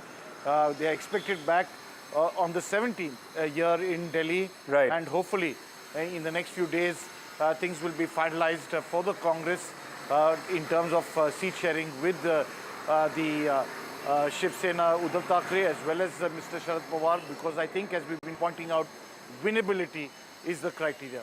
Mr. Sharad Pawar is usually very good at deciding the winnable seats, and he takes less, but his strike rate is much higher. The Congress always says that we get the worst seats, and yet we attempt to get whatever we can do. So that's the backdrop in those 288 seats. Absolutely, but the winnability or the strike rate for the Congress party became much better in the Lok Sabha elections with the Shiv Sena, which fought the number of seats and could not win as many as they were hoping, at least in the Lok Sabha elections. And it will be interesting to see, of course, because it's less than a month to go. And Aishwarya, less than a month to go for Jharkhand. 13th is the first phase of polling. When are we expecting the names of the candidates to roll out, the big strategy points for the BJP to be rolled out for both Jharkhand and Maharashtra?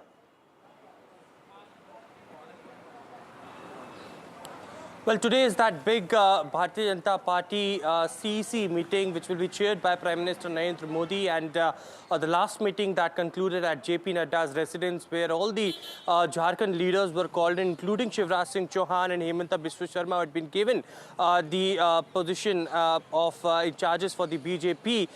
Now, what we have been told as far as sources are concerned, that they had shortlisted the final list as far as the candidates are concerned, and as you were rightly mentioning, about 27 tribal seats. With Champai Soren coming in the Bharatiya Janata Party, they are very confident of winning 17 at least seats of the tribal belt. Apart from it, the leaders were campaigning for so long, including Shivraj Singh Chauhan and Himanta Biswa Sharma in Jharkhand itself, and therefore the reason perhaps the Jan Parivartan rally and the policies that the BJP is going to bring as far as giving 2100 rupees to every woman in every family of Jharkhand is something that is garnering the support. And while Shivraj Singh Chauhan, we spoke to him just few days back, and you know, the leaders like Sanjay Seth and you know, Arjun Munda, who were clearly stating that when these leaders were there in the state, they had gained a lot of support, and this time certainly BJP is looking forward to win these elections as well. But today, as I mentioned, in a short while from now, Prime Minister Narendra Modi, along with Defence Minister Rajnath Singh, Home Minister Amit Shah, and the senior leaders of the Bharatiya Janata Party will be there at the quarters for the Central Election Committee meeting, and in a day or two we can expect the first list to come out for the Jharkhand polls for Bharatiya Janata Party. First list of the BJP could be out soon. We've usually seen how quick the BJP is, in fact, in releasing their list of candidates. We'll have to wait and see what happens after the CEC meeting today. Senior journalist Rashid Kidwai Saab is also joining us at this moment. Rashid Saab, after the poll debacle of Haryana, let me just ask you a straight question. How important is this election, both these elections, Jharkhand and Maharashtra, are for the Congress party? Because in Haryana, if the Congress would have won, they would have had an additional chief minister. They lost that opportunity. Now going in with an alliance in Maharashtra and Jharkhand, you know, how important are these elections? So Ankit, in a nutshell, Maharashtra is a make or break thing, not only for the Congress but for India Alliance. Remember, there is a crisis of confidence post Haryana debacle, because there was a lot of hype, and suddenly the Congress seems to have gone back to its pre June 4th situation, that is pre-Lok Sabha elections, and that therefore the Congress needs to do very well. I heard Sunil Prabhu spell out a lot of things that what Congress would be doing, but the most important thing is picking a right kind of candidate, because what we have seen in Haryana, and Ankit, you were there on the ground, that the Congress picked a lot of wrong candidates in terms of their caste profile, in terms of the entire premises that the Jat vote and Dalit vote is there in their kitty. Remember, in Maharashtra there are three major social groups are there, that are Marathas, Muslims and Dalits. So the Congress thinks that they almost constitute about 48% or 50% of vote share, and since they have that support, they, it would be very easy for MVA. But what we have seen in Haryana, that the dominant caste, Jats being there and Marathas being in Maharashtra, the Congress cannot take it for granted. And that is where I think there is a lot of anxiety. And there is a whole issue about EVM, whether, the EVMs are transparent or are fair. Today, the Chief Election Commissioner did try to, respond, but the Congress is not convinced. Sir, may I also ask you, because, I was just going through the list of the names that the Congress party has made in charges of various sections as far as Maharashtra is concerned, and few of those names find themselves, are the people, those who were in charge of Haryana as well. While we are talking about lessons being learned, like Mr. Gehlot and so on and so forth, is the Congress party once again relying too much on their senior leaders, those who in the last few elections have neither performed in their states and have also been non-performers in other various states where they have been made in charges of? Yes, Ankit, that's a very good question. I think Congress has gone for, chale hue kartoos, all those people who are sort of weighty, former chief ministers and all, but they have not, done well in terms of political management. So I think the Congress is trying to, strike a balance between, the senior leaders and trying to please everyone. I think the better course would have been, because in state assembly elections, it is the local leaders who matter. The outsiders have very little, or often they act as a spoiler. So I think it would have been better if Mr. Mallikarjun Kharge, who is the old head of Maharashtra, comes from a neighboring Karnataka, had stationed himself and micromanaged this election. So Office of Congress President moved from Delhi to Mumbai for a short duration, for a month. It would have done a lot of good. But more observers you have, the greater crisis, the greater kind of, I would say, confusion would be there. So this list of observer doesn't impress me. It would not impress the voters. May I also then, in conclusion, also ask you, sir, because you've been watching the politics of this country and also specifically the politics of the Congress party for very, very long.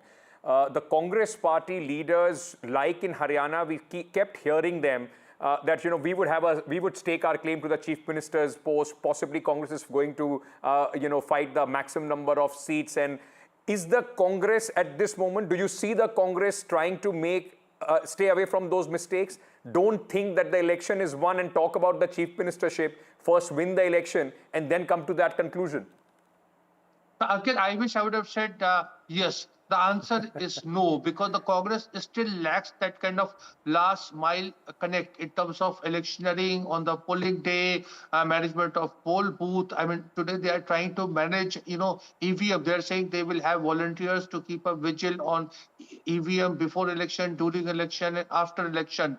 But remember, this is an alliance government. There is already talk of Maharashtra congressmen, including the state Congress president Nana Patole, saying that there should be a Congress chief ministerial candidate. I think the Congress should first try to, make it click in the sense that alliance government. Once the alliance comes in, then they can decide who would be the chief minister. But already, as we speak, there is a buzz that Congress would want to, at least the state unit of the party wants to stake a claim on the office of chief minister. So this is the classical story of, counting, chickens before they are hatched. And this happens one election after another. We don't see Congress president making pronouncement. We see Rahul Gandhi making pronouncement. Then you have Vineyard election where till 13th of November, the Congress top leadership, central leadership will be preoccupied with elections in Vineyard where Priyanka Gandhi is contesting. After 20th, after 13th, they will, suddenly Maharashtra elections would gain momentum.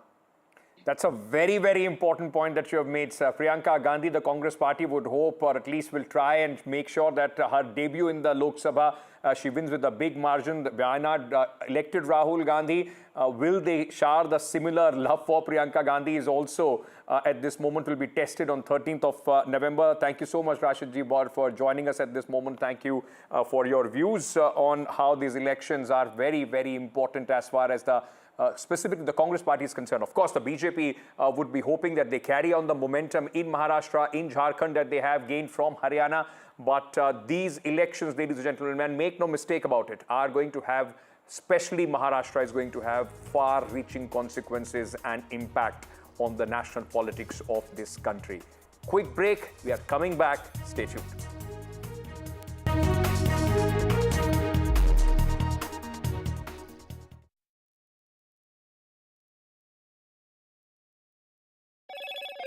Hello, Moto. Motorola Edge 50 Pro, world's first AI-powered pro-grade camera.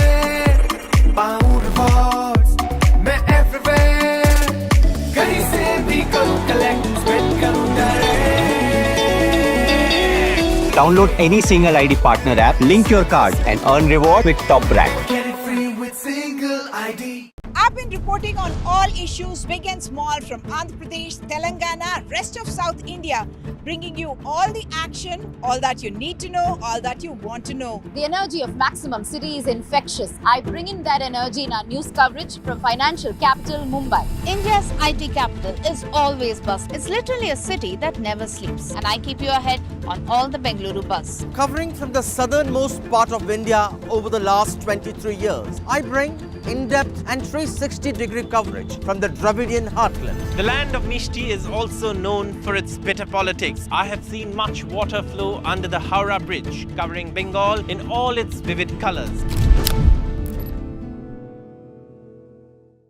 In a world of shifting power dynamics, India stands tall as a global force. Join us at the NDTV World Summit 2024, where Prime Minister Narendra Modi will unveil his transformative vision for the India century. Be a part of a summit of thought leaders and visionaries shaping the world's future. NDTV World Summit, October 21st and 22nd on the NDTV network. Stay informed and entertained with the new and updated NDTV News app. You can watch all our channels live, listen to podcasts, read breaking and exclusive news from around the world and more. Download the NDTV app today and get access to the best journalism and storytelling on your smartphone or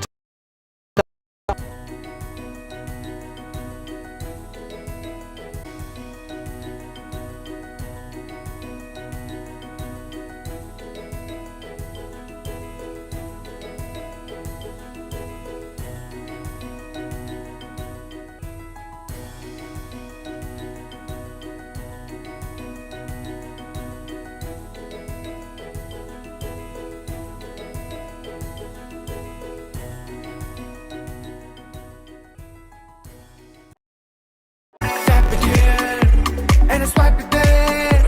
पाऊँ rewards, मैं everywhere. कहीं से भी करूँ collect, spend करूँ direct.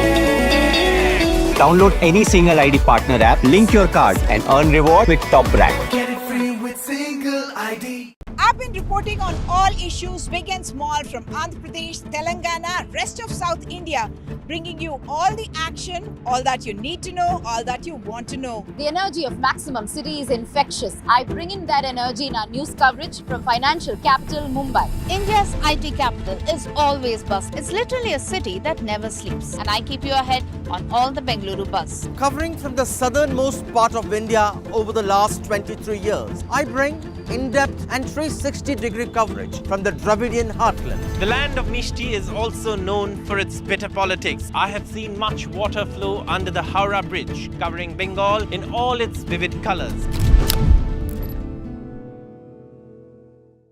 In a world of shifting power dynamics, India stands tall as a global force. Join us at the NDTV World Summit 2024, where Prime Minister Narendra Modi will unveil his transformative vision for the India century. Be a part of a summit of thought leaders and visionaries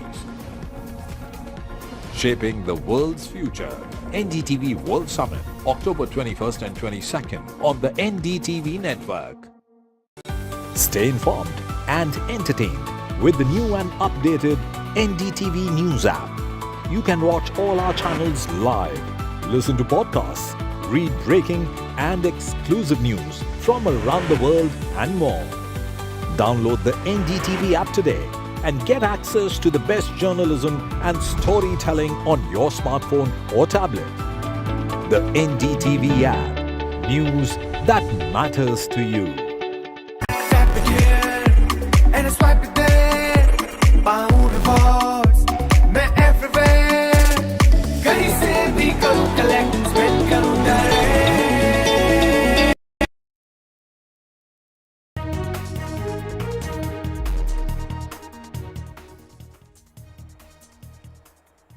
Welcome back. Now, Foreign Minister S. Jaishankar is in Islamabad. Jaishankar is in Pakistan for the SCO summit. The Minister for External Affairs arrived in Pakistan and is leading the Indian delegation there. Now, remember, this after a post-2019 first big-ticket visit that is taking place as far as Pakistan is concerned. The foreign minister, before leaving for Pakistan, said going for the SCO not to discuss India-Pakistan bilateral issues. Let me bring in my colleague Vishal, who's joining us with more details on this at this moment. Vishal, quite an important visit, though, at least at a time when, it's being by many seen as some sort of a beginning, at least, of some sort of ties between India and Pakistan, which were completely, in the freezer for a very long time. That's right, Ankit. So put it into perspective, this is the first time in the last 9 years almost that a foreign minister from India has visited Pakistan. That in itself is a big factor. This is not, as you mentioned, a bilateral visit. This is an SCO visit. SCO was founded by China and Russia more than a decade ago. Later, a lot of countries joined. India, Iran, Central Asian countries such as Kyrgyzstan, Kazakhstan have joined. So this is an assembly of a lot of leaders from Asian countries and a lot of powerful leaders as well. As far as India-Pakistan relations are concerned, this will be in focus, even though the leaders have said that they won't be speaking on bilateral terms. But the country has been preparing for it. There are restrictions all over the capital, Islamabad and Rawalpindi. Both these cities, both these neighboring cities are virtually in a lockdown state. A lot of the reports are coming which say that many ambulances and other services have been disrupted because so many leaders have come, and in the recent past there have been many terrorist attacks in Pakistan, particularly in the last 2-3 weeks. So all of that is in focus as well. So it will be interesting to see when tomorrow the actual meeting happens and what the leaders go on to talk about, and whether or not India and Pakistan do speak about bilateral ties. Thank you, Vishal, for joining us with all those details on this big visit. In fact, at this moment, we'll keep tracking and getting you the latest from Pakistan. But a landmark deal between India and United States today for 31 Predator drones. India and United States have inked about 34,500 crore drone deal. Now, these are state-of-the-art drones that India is now planning to acquire. Massive boost for the armed forces. The Indian Navy is going to get the large chunk, 15 Sea Guardian drones. Air Force and Army will get 8 Sky Guardian drones each from the United States.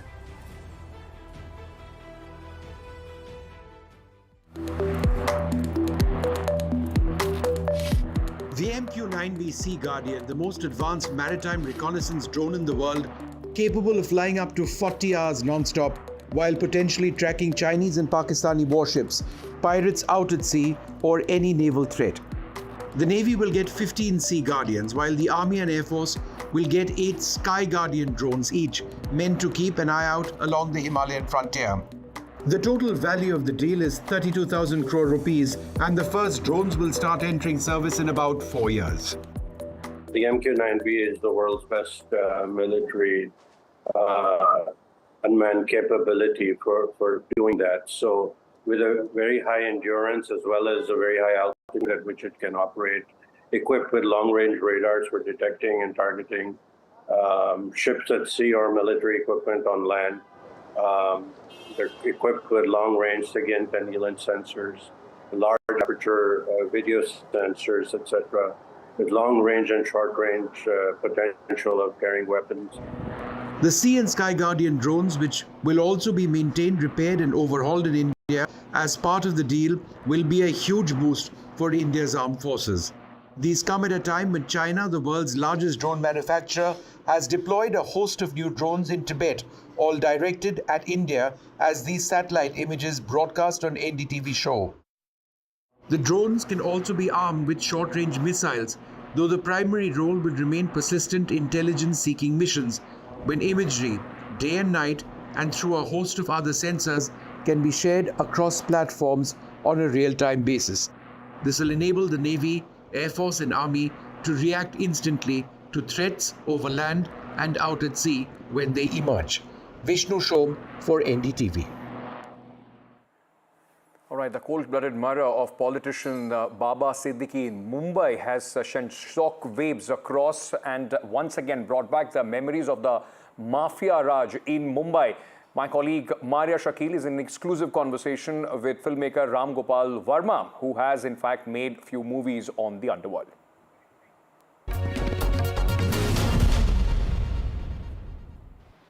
Filmmaker Ram Gopal Verma did not really hold himself back while sharing his thoughts on the recent murder, cold-blooded murder of politician Baba Siddiki in Mumbai. In fact, Ram Gopal Verma put out a series of tweets also saying that the linkages that are being built comes across as ridiculous and unbelievable. The filmmaker is joining me live. Mr. Ram Gopal Verma, I appreciate your time here on NDTV.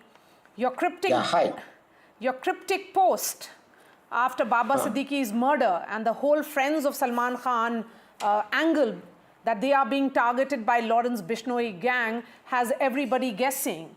What do you wish to convey with that tweet? Or should I say series of tweets? Yeah, I think, I meant it very clearly. There is nothing really cryptic about it. And it's everybody's knowledge exactly what happened on Saturday night.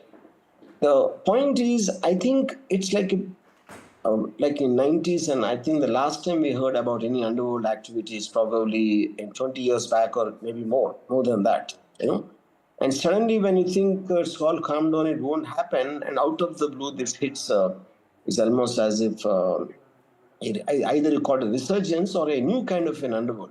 Because the past underworld was mostly operating in Bombay City, if you talk about D Company or something. But here this suddenly looks like an international thing where they have shooters all over the place and even abroad and all that, and they operate from jail. This is something you never heard. Yes, we heard of gangsters operating from jail, but not at this level and this scale, That a man can be somewhere like a queen bee or something and having a huge network of criminals working for him, I think is something which no one has ever heard before. And the uniqueness of the situation, it looks like in the past, if someone does a crime, you want to track him and he's absconding or you're trying to catch him. And the kingpin who's claiming that it is him, he's already in the custody of the government. So that is a very unique situation when one can't make out how it can be sorted. Yeah. And Mr. Verma, since you have made a number of movies on Dawood Ibrahim as well, one of your films was on him. Politicians having fallen victim to gang-related attacks is nothing really new. It reveals the known dark underbelly of Mumbai. And do you think this is completely out of the blue or completely new kind of crime which is emerging? I think this is a very new kind of a thing because, the underworld is more like a business organization, though it does crime, though it does violence sometimes to fast-track their reasons for getting money. And I'm not saying this particular gang is not into that, but additionally, I think the character of Lawrence Bishnoi is to take into consideration here. Like on one hand, he says he wants to take revenge on a film star for killing a deer. And then he will say it could be extortion. Then he has got some patriotic fervor, like rumors of him helping the government to fight some rebels against the government. So I think there are many hats which this gang is wearing, which is not very, unlike the earlier gangs, what you were just talking about. So I think, and if you look at it because of the social media phenomena, he's gathering quite a lot of attention. To give an example, I have 6 million followers, and I put a tweet about him, and it got nearly 6 million views. And that just is an indication of what kind of interest he rose in the public's mind. Yes, the public are always fascinated with Dons, which is the reason we make films and all that. So I think he's almost getting a cult following, which is a very, very new thing, which I don't think I've ever experienced something like that. And, there is something unique about your phrasing as well. You have said that is this animal love at its peak or God playing a weird joke? Yeah. See, no, the point is, like I mentioned in the tweet, if someone writes a story like this and they'll be kicked out of the industry because of the ridiculousness, but they say truth is stranger than fiction. So the point, I think he's getting all this publicity mainly because of what he said about Salman. So we never in the world history, I think anybody heard that to take a revenge for a deer's death, he wants to kill a superstar. So that is what which actually caught the attention apart from the death of the pop singer Sidhu Moosewala. So this also on the side, apart from his intentions of what he wants to get out of it, he's taking a very new approach, like how when we make films, we want to make a trailer, we want to make some kind of a promotional pitch. So I think he's building up his gang with all these, what do you call, outrageous kind of claims and statements. Whether he means it or not is not the point, but it is working for him to get popular at least.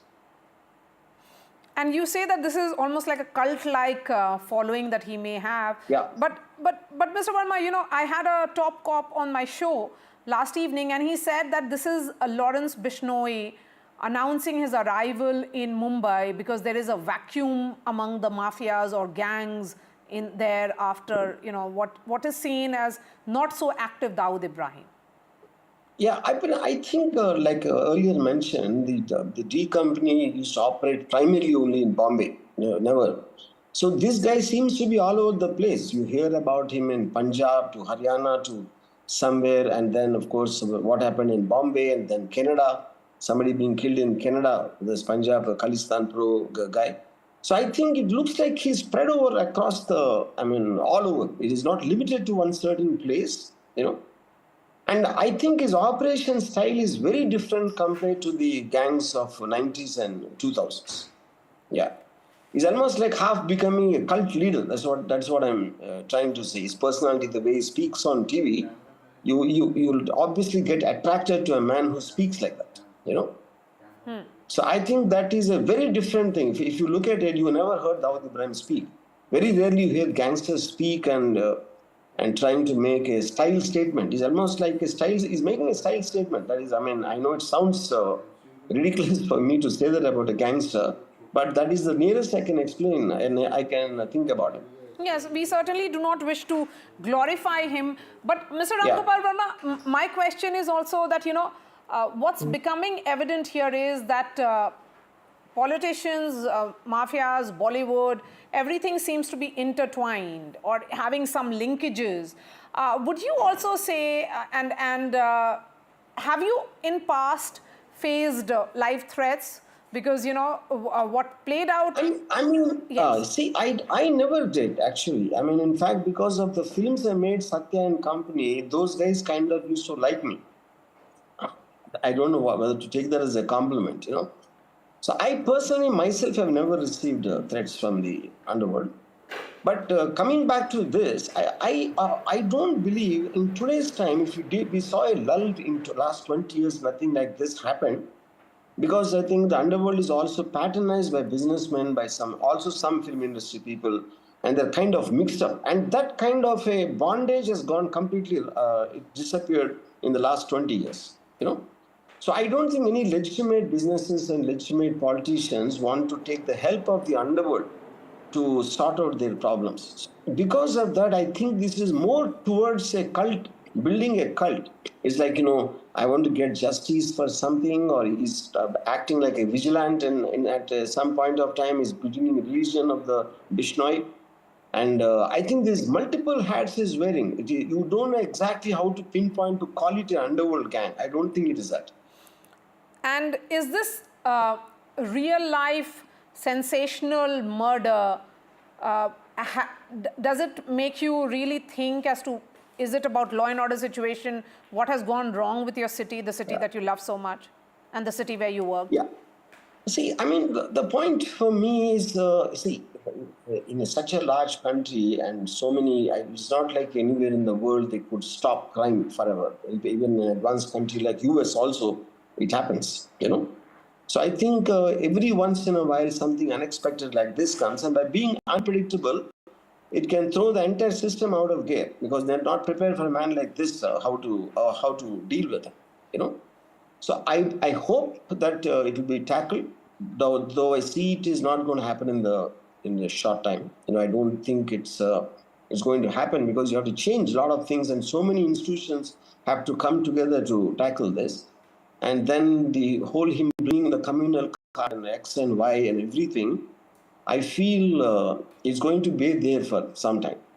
Till it'll get worse before it gets better is what my prediction is. Okay, as someone who has made so many mafia movies, you know, does this, you know, very, very sad episode make you inquisitive in terms of your film direction or film scripting area? Yeah, I mean, as a filmmaker, I'll always be interested in something as dramatic because eventually, as a filmmaker, I will want to mirror what's happening in real life, you know. So as a character, it interests me as a study, like a criminal professor is interested in crime, not for doing crime, but it is just as a matter of study. Yes, I'm definitely very interested because of that. on Lawrence Bishnoi and the entire sensational murder. Yes. Okay. Ram Gopal Verma, your final thought. Of course, you know, I'm looking at your tweets, which have, of course, gone viral and a lot of reactions coming in. You still feel that it is unthinkable and ridiculous? No. See, when I use the word ridiculous, I thought like real life always throws up something which you can never imagine. I don't think even maybe 1 week back, somebody could have thought some random people will come from somewhere and shoot a man as big as Baba Siddiki, you know, and then claim that they want to go after Salman because he killed a deer some 20 years back.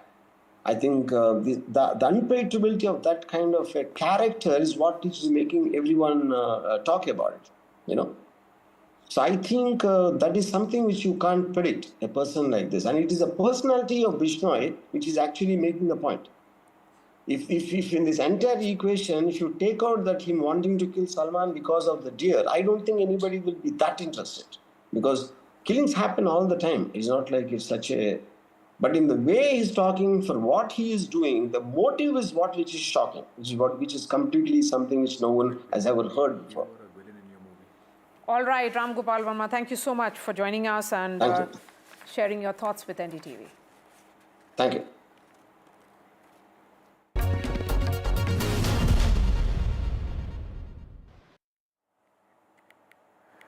All right, that was Ram Gopal Verma talking to my colleague Maria Shakil. Now moving on, in fact, India on Monday asked Canadian diplomats in New Delhi to leave the country by Saturday after Ottawa said it was investigating Indian ambassador and other diplomats as persons of interest for the killing last year of Sikh separatist leader. In a tit-for-tat move, Canada too has asked 6 Indian diplomats to leave the country after its police collected evidence they were part of the Indian government campaign of violence. The government of India has decided to expel 6 Canadian diplomats. The Canadian police have accused Indian diplomats and the consulate staff of clandestine and criminal activities in the country hours after senior diplomats were expelled from both the countries. Now, this has, really escalated the matters between India and Canada. Speaking to reporters at a hastily organized press conference, the head of the Royal Canadian Mounted Police, the RCMP, which is investigating the matter in Canada, said the force had evidence of agents acting on behalf of Indian government engaging in extortion, intimidation, coercion and harassment. The Indian government has conveyed that India reserves the right to take further steps in response to the Trudeau government's support for extremism, violence and separatism against India. Canada fully respects the sovereignty and territorial integrity of India. We expect the Indian government to do the same for Canada. Latest coming in at this moment, trouble for the Air India flight to Chicago, which has been diverted now to Canada. Now, the flight lands in Canada after a bomb threat, in fact, apparently was made. So, even as you've been seeing, a lot of hoax calls around these bomb threats have been made recently also of many flights. But as the protocol is, every threat, even if it turns out to be a hoax, has to be taken very, very seriously, and measures are immediately employed to ensure that there is 0% chance of any mishap as far as the airlines are concerned. The Indian Airlines, Air India, in fact, has said that Air India flight from Delhi to Chicago has been diverted after the following a bomb threat. Let me all right, what we'll try and do, we'll go across to our colleague Vishnu Shom, who covers the aviation sector very, very closely to try and get more details. Ladies and gentlemen, remember, in the last few months, we have reported many a times where airports, schools and flights have to be, in fact, grounded because of bomb threats, which turned out to be hoax later. But at this moment, important news coming in on the broadcast.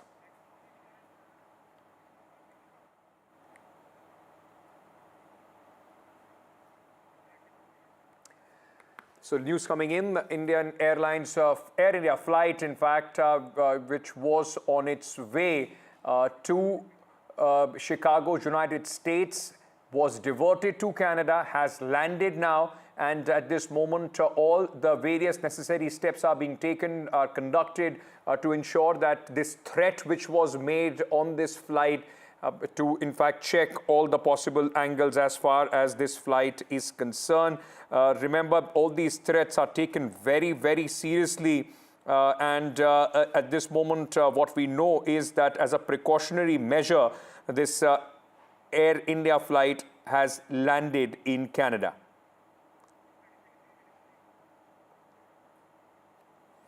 So this flight was on its way to Chicago, United States from India. And after that, what we know is that it has been diverted to Canada, where it has landed. Air India officials have said that there was a bomb threat which was made on this flight. So the flight was diverted and has safely landed in Canada. Air India has also said that they take all these threats extremely seriously, Air India has also said that some other airlines along with Air India have been subject to such bomb threats, and post that this step was taken. Now the statement of Air India says that flight AI-127 operating from Delhi to Chicago on October 15, 2024 was subjected to security threat posed online, and as a precautionary measure has landed in Canada. The aircraft and the passengers are being screened as per the laid down security protocol. Air India has activated agencies at the airport to assist the passengers until such time their journey can resume. Air India notes that it and other airlines have been subjected to number of threats in the recent days, though all have subsequently been found to be hoaxes. As responsible airline operator, all threats are taken seriously. Vishnu Shom joins us with more details at this moment. Vishnu, over to you. As Air India has been saying that there have been many threats, not just to Air India, but to other airlines as well. Most of them turn out to be hoax, but airlines can't take a chance. No, in fact, it's a real crisis in the Indian aviation space. Just in the last in the last, I believe, 24 hours or so, there has been one social media site which is unverified. I believe it's a social media handle which has identified or stated that there will be attacks on specific flights on Indian Airlines, and this is one of the aircraft or flights which was actually targeted. AI-127 operating from Delhi to Chicago on the 15th of October. It has now landed in one of the most remote airfields in Canada, in Eknath, which is to the extreme northeast of Canada near the Baffin Bay. And it was, we'll get the exact number of passengers in a little while from now, but it's as a result of this that we have a real crisis in the Indian aviation sort of sector. And what I'd like to stress now is just give you a few details about the extent of the crisis, because this is certainly not a one-off sort of incident which has taken place. It's been happening now for a period of time. On the 14th of October, there were 3 international flights from Mumbai, 2 operated by Indigo, 1 by Air India, which received bomb threats. All of these flights were taken to isolation bays and they were cleared. This happened on the 6th of September 2024 when a Vistara flight from Mumbai to Frankfurt made an emergency landing in Turkey. It happened on the 18th of June 2024 when over 41 airports across India, including several main ones, received bomb threats. On the 26th of May 2024, Chennai airport received 2 emails stating bombs would be planted. May 16, 2024, an incident involving an Air India flight from Delhi to Vadodara, where a bomb scare was sparked by a note found on a tissue paper. Now, throughout 2024, there's been an increase in the number of these hoax calls. Now, the Bureau of Civil Aviation Security is what is responsible, or the agency which is responsible for maintaining aviation security. They are investigating all of this. But for airlines, it becomes a nightmare, not least of all for passengers. Remember, there are lots of passengers. We'll get the exact number in a little while from now. But crews can only operate on long-haul flights for a period of time. After that, they cannot fly for a certain number of hours. So new crews have to be brought in as well. We are told that the passengers of this Air India flight are absolutely fine. They're being well looked after. But, it is a real problem now, and one that the government would certainly be looking at very closely. All right, Vishnu, in fact, reporting there, not just this threat, but, others as well. Vishnu, very quickly, just for the benefit of our viewers, what are the penal provisions? Because this has, as you said, is becoming a huge headache as far as the airlines are concerned. I don't remember the penal provisions right off the top of my head, but these would sort of result in very serious penal provisions and obviously jail time as well, Ankit. At least, examples need to be made of such people, those who issue these kind of unverified hoax, calls and threats as far as airlines are concerned, which disrupts the operations of many airlines and also inconveniencing passengers. Vishnu, thank you for all those details. With that, we are slipping into a short break. News and updates on the other side.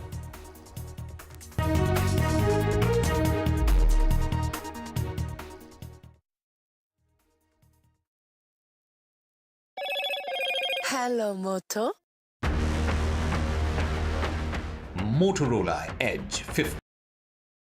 I've been reporting on all issues, big and small, from Andhra Pradesh, Telangana, rest of South India, bringing you all the action, all that you need to know, all that you want to know. The energy of Maximum City is infectious. I bring in that energy in our news coverage from financial capital Mumbai. India's IT capital is always buzz. It's literally a city that never sleeps. And I keep you ahead on all the Bengaluru buzz. Covering from the southernmost part of India over the last 23 years, I bring in-depth and 360-degree coverage from the Dravidian heartland. The land of Mishti is also known for its bitter politics. I have seen much water flow under the Howrah Bridge, covering Bengal in all its vivid colors.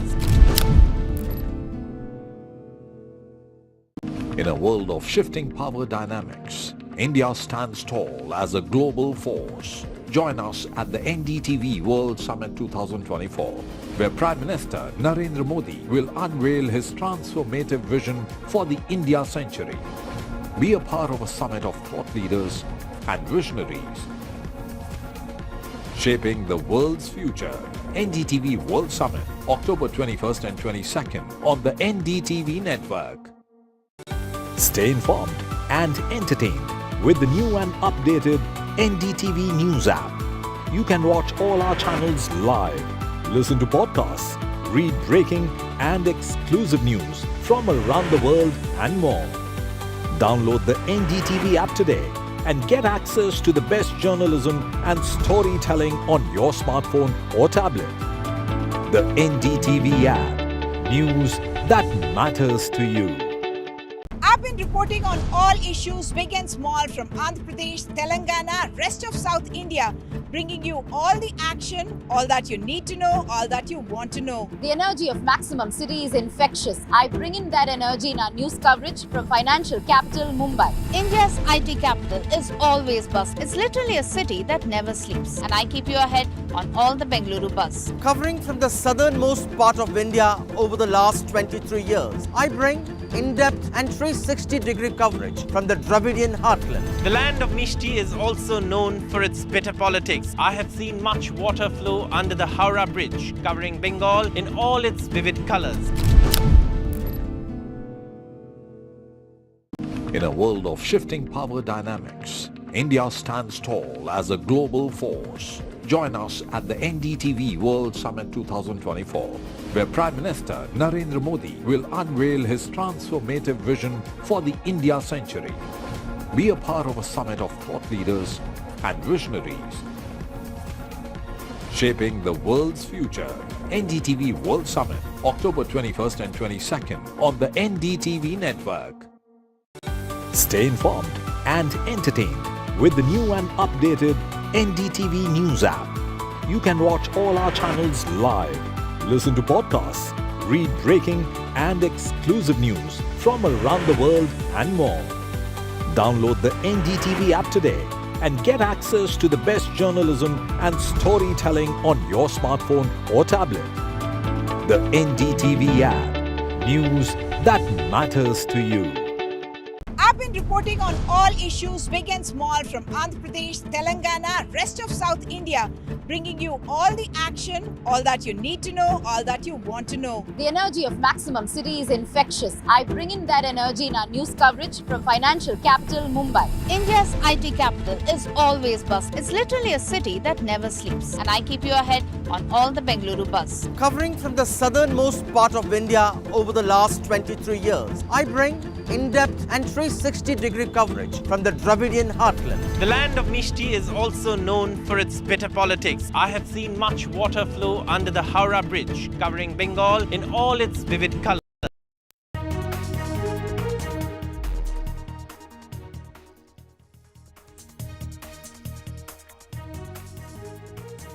Good evening and welcome to NDTV. It's 6 p.m. time for news break here on the broadcast. Elections have been announced for Maharashtra and Jharkhand. We'll get you all the latest political buzz from the ground, and we'll also get you all the top stories over the cast of next 1 hour. Ladies and gentlemen, let's very quickly turn our attention to the headlines we are tracking at 6 p.m.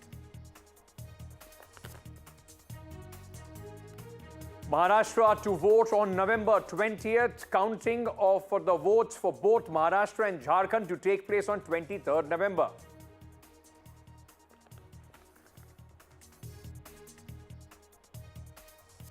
Voting in Jharkhand on November 13th and 20th in 2 phases.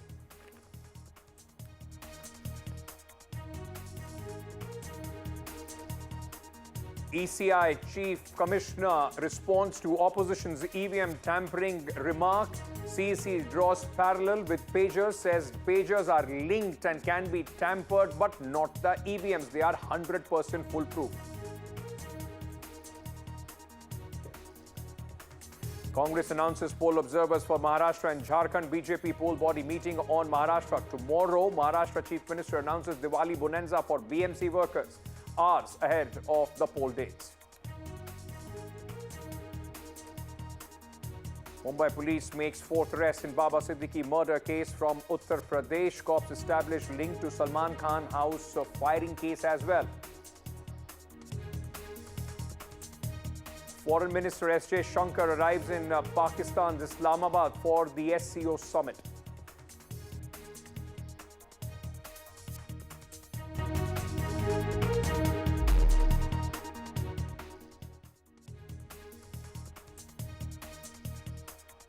Long wait for the date of Jharkhand and Maharashtra elections is over, ladies and gentlemen. The Election Commission of India today announced the dates for Jharkhand and Maharashtra elections. Important announcements were made today. Maharashtra is going to vote in a single phase election. November 20th is the day of voting, and Jharkhand in 2 phases is going to vote on 13th and 20th.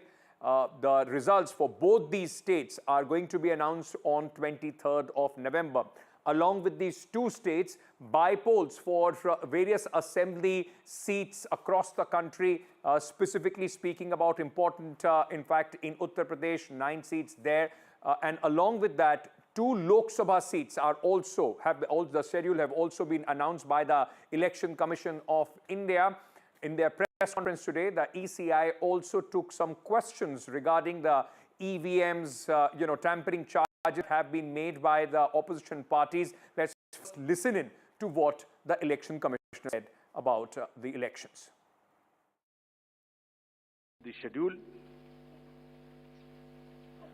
for Maharashtra, this will be in single phase.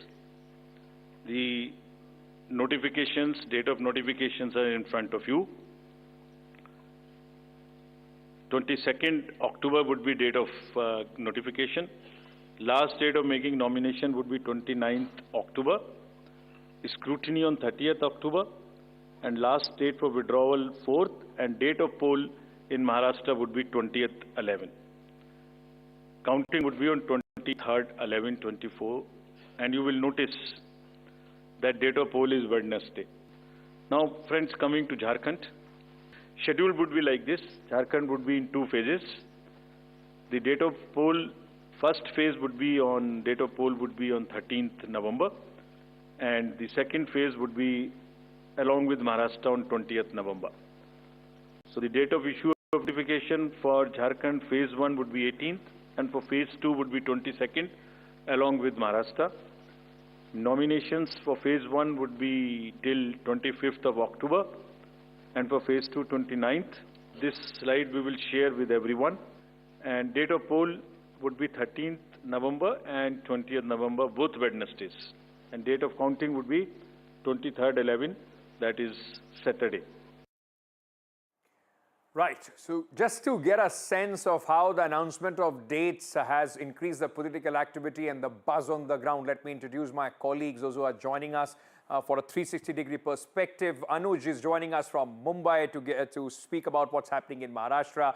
Prabhakar is joining us from Bihar at this moment, but his neighboring state, Jharkhand, is all set for the elections as dates have been announced.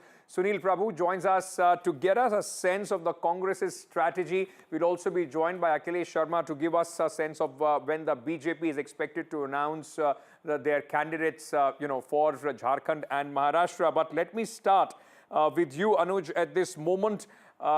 Just hours before the election dates were announced, a BMC, workers' bonanza has been announced by the Chief Minister. The Mahayuti government going all out with one announcement after another, from free toll to the Larki Behen, Yojana, and now to the bonanza for the BMC workers. They are hoping that every other issue is tapered off with all these announcements, aren't they? The Mahayuti government is trying to salvage as much as they can in the last few days. If you talk about it since the Lok Sabha elections, it was kind of a reality check to the Mahayuti government when it faced, a huge defeat, especially when you talk about the Bharatiya Janata Party. But since then, we've seen announcement after announcement, and they've been very strategic in nature. It's not just been concentrated towards the urban or the rural populace or the geography of the state, but they've tried to strike a balance between their announcements and trying to cater to different sections of populations, including those who were kind of sidelined during the Lok Sabha elections. One of the examples of that was also the fact that the narrative of the government being against the constitution hit them as far as the Dalit and the Muslim votes are concerned, and the Mahayuti government tried to consolidate it by having regular talks and conversations with several leaders from that community. Besides that, the last announcement that came in was from the BMC side, where a bonanza of 29,000 rupees, which was a request made by the unions, for Diwali, has been approved, and the Chief Minister here has played a role of a moderator or facilitator, because this has been approved as the authority of approving it was with the BMC commissioner. But the government has been trying to kind of take credit and trying to put forth every possible step just to make sure that they are in the best possible position before the MCC kicks in as far as the election is concerned.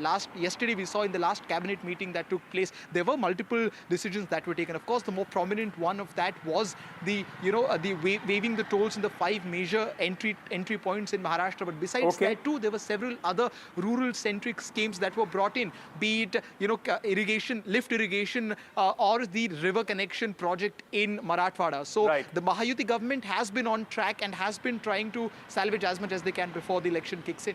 And this is the advantage that most political parties who are in power have. Right before election, there is a slew of announcements that they can make. Anuj, stay on with me. Prabhakar, same sort of a story is being repeated in Jharkhand, isn't it? From 1,000 rupees, the scheme for women has been increased to 2,500, at least the announcement that has been made. This is going to be an important election post the upheaval that we have seen in Jharkhand. How different is this from what we saw 5 years back?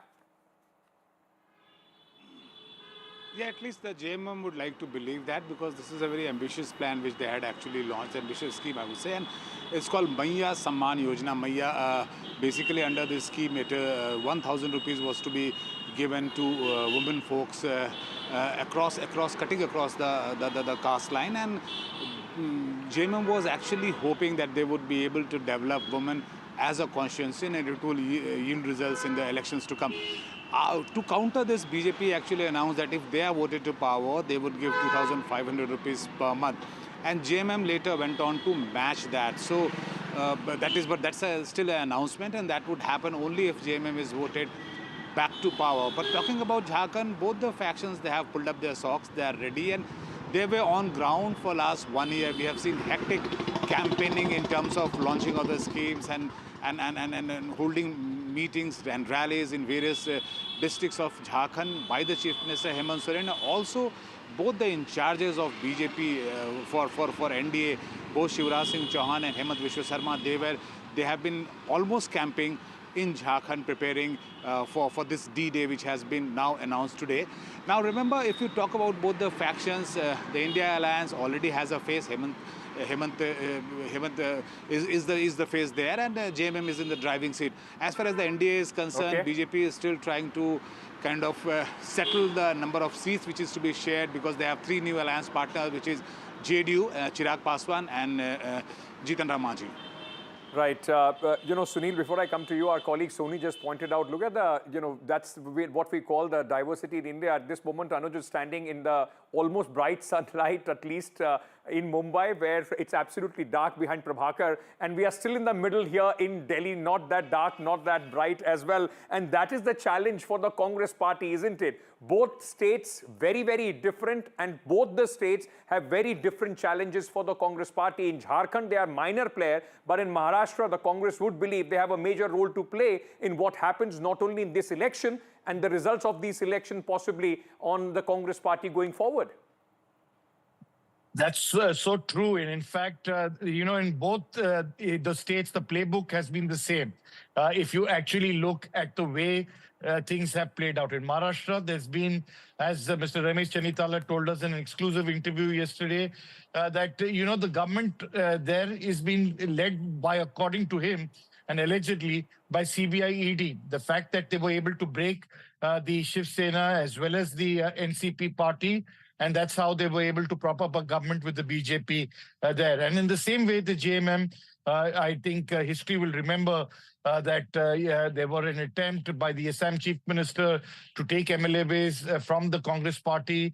That was caught and apprehended in West Bengal.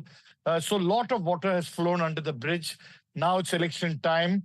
It's back to basics. It's back to going to the people. It's going to be, as you see, a series of steps, a series of announcements being made, be it in Maharashtra as well as in Jharkhand.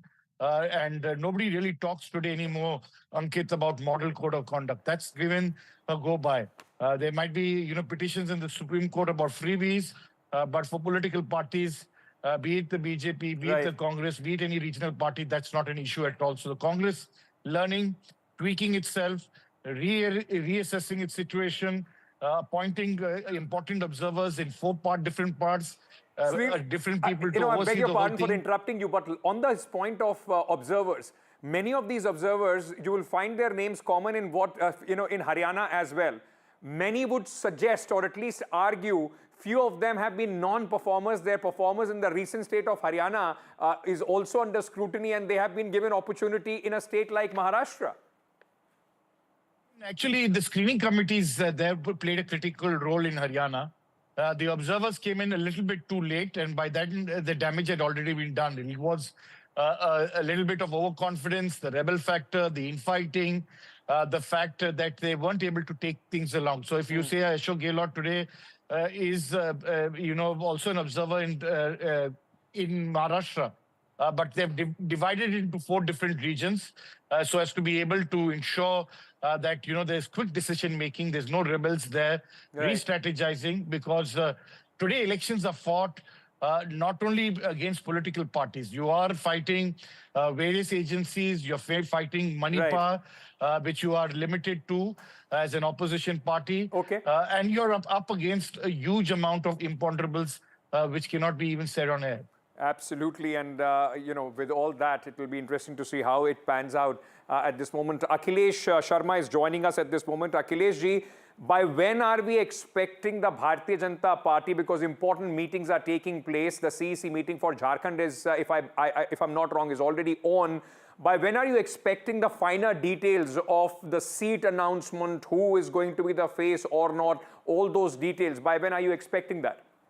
Well, as far as Maharashtra is concerned, Ankit, we've been told by the sources that tomorrow the BJP election committee meeting is likely to take place once again. And after after that, they will finalize the names of the Maharashtra Assembly elections. And as far as the seat sharing formula is concerned, the BJP's core group also had a meeting in national capital at the party headquarters, where the senior leaders from Maharashtra participated in that meeting. And prior to that, BJP had discussions with the alliance partners in Maharashtra, mainly Shiv Sena and also NCP.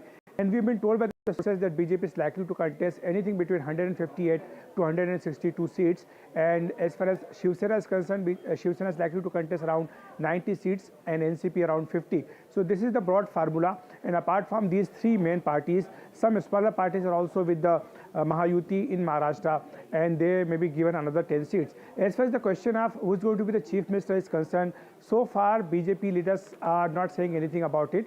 But Mr. Eknath Shinde, of course, is the CM right now.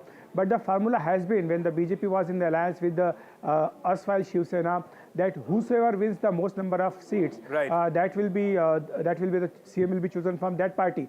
But this is the formula which was the old time. Now what happened is, it remains to be seen. It will be interesting, and that chief minister's post could be the bone of contention on both sides of the divide between both the alliances. Anuj, Prabhakar, Akhilesh, Sunil, thank you so much for sharing your views on this very, very important story that we'll keep tracking here on NDTV. Ladies and gentlemen, like I was talking to you about earlier, the Election Commission today was very, very harsh on all these questions being raised on the EVMs. The Election Commissioner, in fact, specifically answered point by point on various questions that have been raised by the Congress party post the results of Haryana. Listen it. EVM के बारे में आपने फिर से पूछा।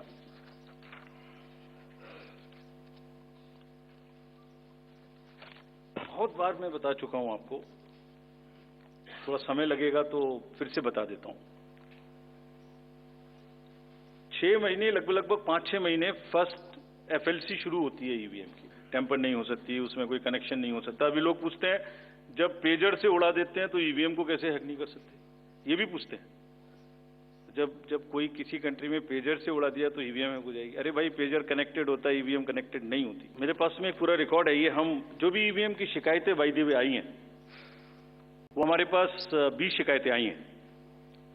हर 20 शिकायत का हम इंडिविजुअल जवाब देंगे, फैक्ट बाय फैक्ट। जब मशीन में कमीशनिंग होती है, उस दिन उसमें बैटरी डाली जाती है। पहले आया था, पहले और बहुत सारी चीजें आई थी कि वो हैक हो सकती है, उसका बोर्ड इधर डाला तो इधर जा सकता है, कुछ हो सकता है। ये पहली बार आया। अब हम ये भी सोच रहे हैं कि इससे अगला क्या आएगा, हम नहीं समझ पा रहे इससे अगला क्या आएगा, बट लगता है अगला भी कुछ आएगा, रुकेगा नहीं। Sunil Prabhu, among who covers the Election Commission among the various beats that he has for NDTV. Sunil, Election Commission coming down hard, and you know, this is the dichotomy of your coverage. Congress on one hand, which is complaining about the EVMs, and the Election Commission, which is reprimanding the Congress party and the others on these questions on EVM. So I asked him, in fact, about the 99% on the batteries. And he said, Prabhuji ka my answer de dunga. And he was trying to give a technical answer and then said, we'll put a frequently FAQs on this entire issue. Be that as it may, because it's never going to be easy to explain to a common man that how can, you know, EVMs have 99% after so many days. After you have put the motherboard, you know, basically there is a unit, and then you have to load 5 days before the elections when the candidates are known. You load these EVMs with the thing, and it's all sealed and batteries. And this is all part of the TN station reform process, which was then followed up by the MS Gill and the full commission. So all those aspects have been looked at its entirety. But that being said, I think there are still doubts, which he says he will ask the returning officers. It's the duty of the Election Commission to respond to that. It's in that context that, you know, there will definitely be these fears. World over, people have shifted in democracies to something which all stakeholders are happy with. Opposition parties are still not satisfied, but the Election Commission seems well happy and, you know, think with this entire process. They have also come under criticism for the kind of sharp attack that they made against the opposition. but also the Congress needs to realize that somewhere down the line, you can't pick and choose. When the elections go well for you, then it's okay, the EVMs are good. When you lose, then you blame the EVM. So these things really require a little bit of maturity on sides, and hopefully they'll be able to answer these critical questions about the 99% battery and why is it done well there or not. Well, just not the EVM, Sunil. The opposition in the Congress party will also have to pick and choose as far as the exit polls are concerned. When it goes their way, they want to believe the exit polls. If it doesn't, they want to completely rubbish those exit polls. Thank you so much, Sunil, for joining us with all those details. Moving on to Maharashtra again, Chief Minister Eknath Shinde, just hours before the Model Code of Conduct, in fact, came into place, the dates were announced. He went ahead and made another announcement. This was the Diwali bonus, the bonanza to the government employees, grade 4 government employees. 29,000 rupees bonus is announced to the BMC employees. Kindergarten teachers and ASHA workers will also get the bonus more than what they received last year. Just the last bit to try and keep the voters happy. Let me go across at this moment to my colleague Anuj, who joins us again. Anuj, like we were discussing earlier, try and make sure that you can send across these announcements so that the last voter that you can reach out to is happy. Is that going to be the most critical point in the upcoming elections? That's at least what the Mahayuti government thinks. This decision came literally moments before the announcement of election dates, although it is a decision, authorized by the BMC, but then, the stamp on it or the coordination or the moderation for this particular decision was done by Chief Minister Eknath Shinde. Several low-rank officers or workers in BMC will be getting 29,000 rupees, which is a slight increase from what was the case last year as far as Diwali bonus is concerned. Now, it was a request made by the union of these workers for a bonus of this sort, and then it was approved with the intervention of the Chief Minister. While it is 29,000 for a majority of the BMC workers, non-teaching staff, teaching staff at different levels of schools, it is also 12,000 and 5,000 rupees for several health volunteers and workers at different level as well. But looking at it from a broader perspective, in the last few months, as we've been talking about for quite some time, there has been this barrage of announcements being made for different sections of the society. And going back to the press conference taken by the CEC, one important number that strikes out is the number of women voters in Maharashtra, which is close to 4.66 crores, just 30 to 40 lakh less than the men. And that is where the Mahayuti is trying to hit the right spot, with something like Maji Ladki Bahin Yojana, which they're trying to popularize as much as they can in the last 3 to 4 months. Okay. You're spot on there. It's just not Maharashtra. State after state, we have seen how politicians and political parties are trying to, in fact, create this vote bank, which cuts across caste and class, in various states. The women vote bank, all eyes there with all those announcements. Anuj, thank you for joining us with all those details. Now, let's give you some latest from across the border in Pakistan, where after a long gap, you are seeing a top Indian leader, in fact, from the government in Pakistan, Islamabad. This is the welcome that Foreign Minister S. Jaishankar received in Islamabad when he arrived there for the SCO summit. This is, remember, for a foreign minister, it's almost been 9 years that there has been any talks between India and Pakistan, and for the first time, a foreign minister from the country in the last 9 years landing in Pakistan for the SCO summit. Important development, though Mr. Jaishankar, before he left for Islamabad, said that he is going to attend the SCO summit there. It's nothing to do with bilateral relations between India and Pakistan.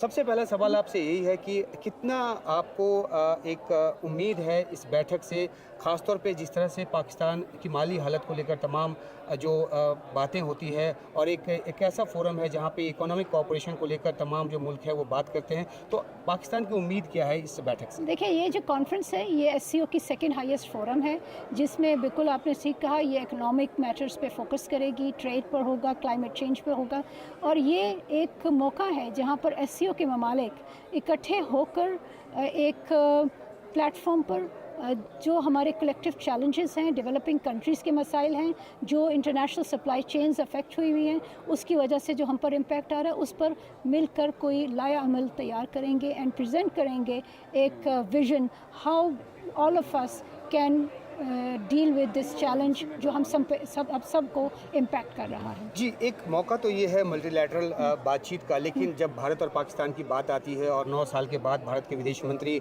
Jaishankar यहाँ इस्लामाबाद पहुँच चुके हैं, तो इस मौके को इस तौर पे भी देखा जा रहा है कि दोनों देशों के बीच रिश्तों में जो जमी बर्फ़ है वो कहीं थोड़ी सी पिघले। हालांकि आपने आपका बयान भी सुना है जिसमें आपने कहा है कि कोई द्विपक्षीय बातचीत नहीं होगी, भारत की तरफ से भी बात साफ की गई है, लेकिन कहीं कोई उम्मीद बनती है कि एक छोटी सी कोई शुरुआत अनौपचारिक तौर पर ही सही इस मौके के इस्तेमाल के जरिए किया जाए। जी, जिस आपने बिल्कुल ठीक कहा, ये एक मल्टीलैटरल कॉन्फ्रेंस है, इसमें बायलैटरल इश्यूज एजेंडा पे नहीं हैं और इस पाकिस्तान और इंडिया की बायलैटरल मीटिंग भी प्लान्ड नहीं है। उसके अलावा हम इंडियन फॉरेन मिनिस्टर को वेलकम करते हैं क्योंकि वो आए हैं पाकिस्तान और SCO में शिरकत कर रहे हैं। बस एक आखिरी सवाल इसी का सप्लीमेंट्री है कि हमने ये भी देखा है कि SCO की जो पीछे की कई सारी बैठकें हुई है उसमें भारत ने ऑनलाइन शिरकत की है, वर्चुअली शिरकत की है, लेकिन भारत के विदेश मंत्री का चलकर यहाँ आना, आप इसमें कुछ पॉजिटिविटी देखती हैं? जी, SCO एक इम्पॉर्टेंट ऑर्गेनाइजेशन है। जो भी लोग और जो मुल्क यहाँ पार्टिसिपेट कर रहे हैं वो एक रिफ्लेक्शन है कि SCO कितनी इम्पॉर्टेंट ऑर्गेनाइजेशन है और इस सिलसिले में हम वेलकम करते हैं जो भी यहाँ पर लीडर्स आए, including the Indian foreign minister. That's Foreign Minister of Pakistan speaking to our colleague from NDTV India, Umar Shankar Singh. With that, we're slipping into a very short break. News and updates on the other side. Stay tuned.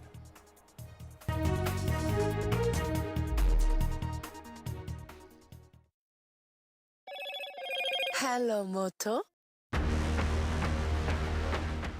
Motorola Edge 50 Pro, world's first AI-powered pro-grade camera.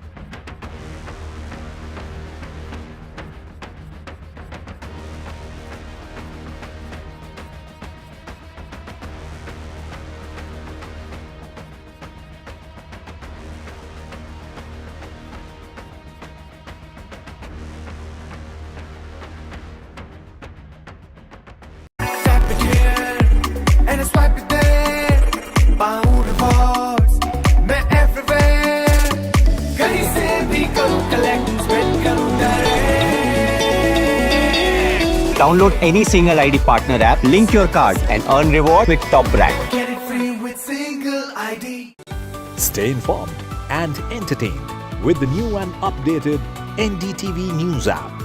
You can watch all our channels live, listen to podcasts, read breaking and exclusive news from around the world and more. Download the NDTV app today and get access to the best journalism and storytelling on your smartphone or tablet. The NDTV app. News that matters to you.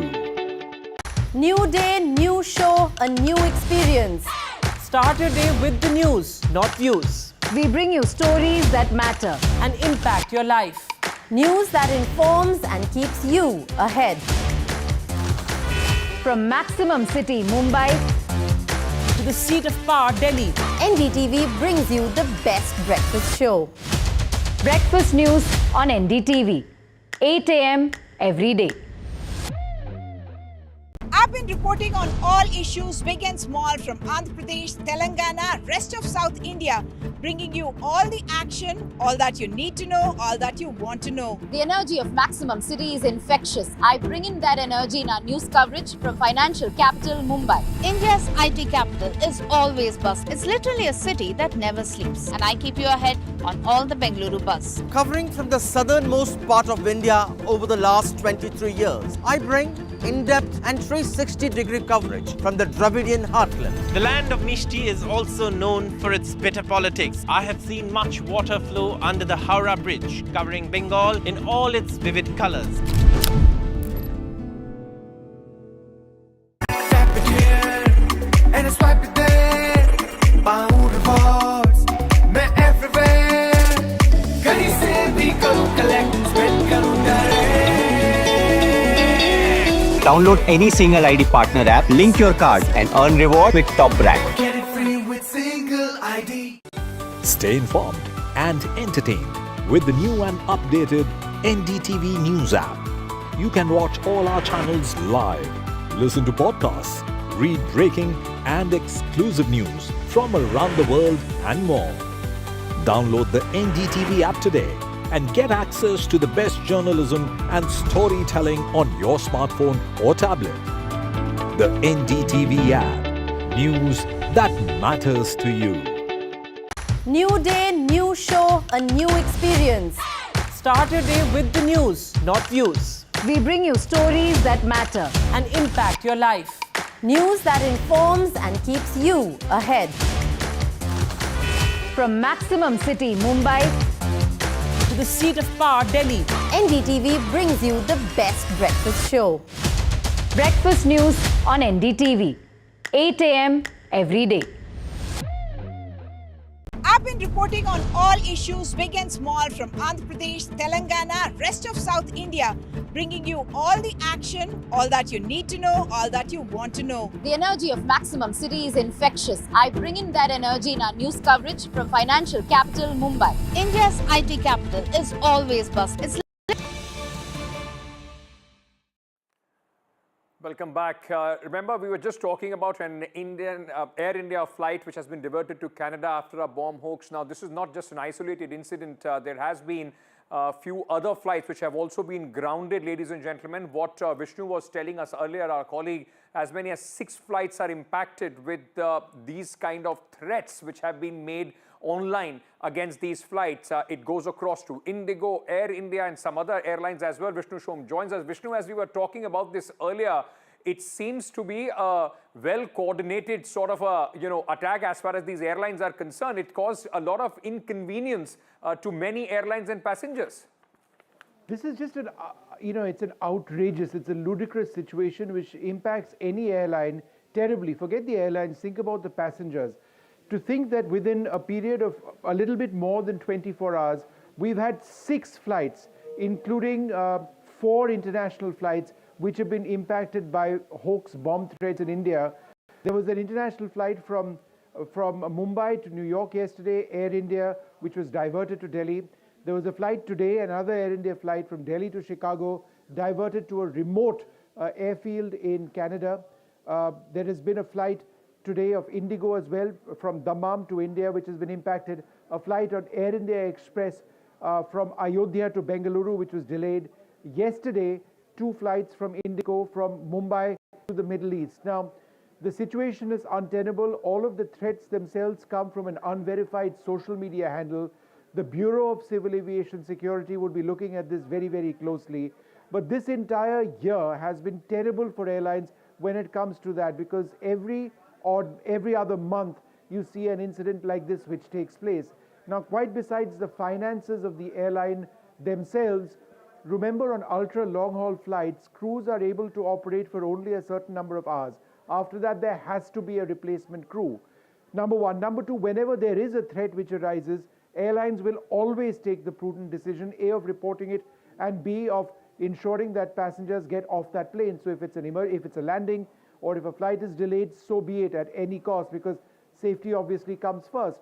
Now, whether or not these are credible threats in the long run, or what is it that this particular poster, and I've actually gone through the tweets, seems or gives airlines and the Bureau of Civil Aviation Security reason to be concerned, that's something which perhaps we never know. But, from this social media handle, a number of threats, and very specific threats on these specific flights of these specific airlines has resulted in absolute chaos for Indigo, Air India Express and Air India in the last 24 hours. Vishnu, thank you for joining us. Somebody trying to, in fact, make hierarchy as far as the Indian aviation sector is concerned with these kind of threats.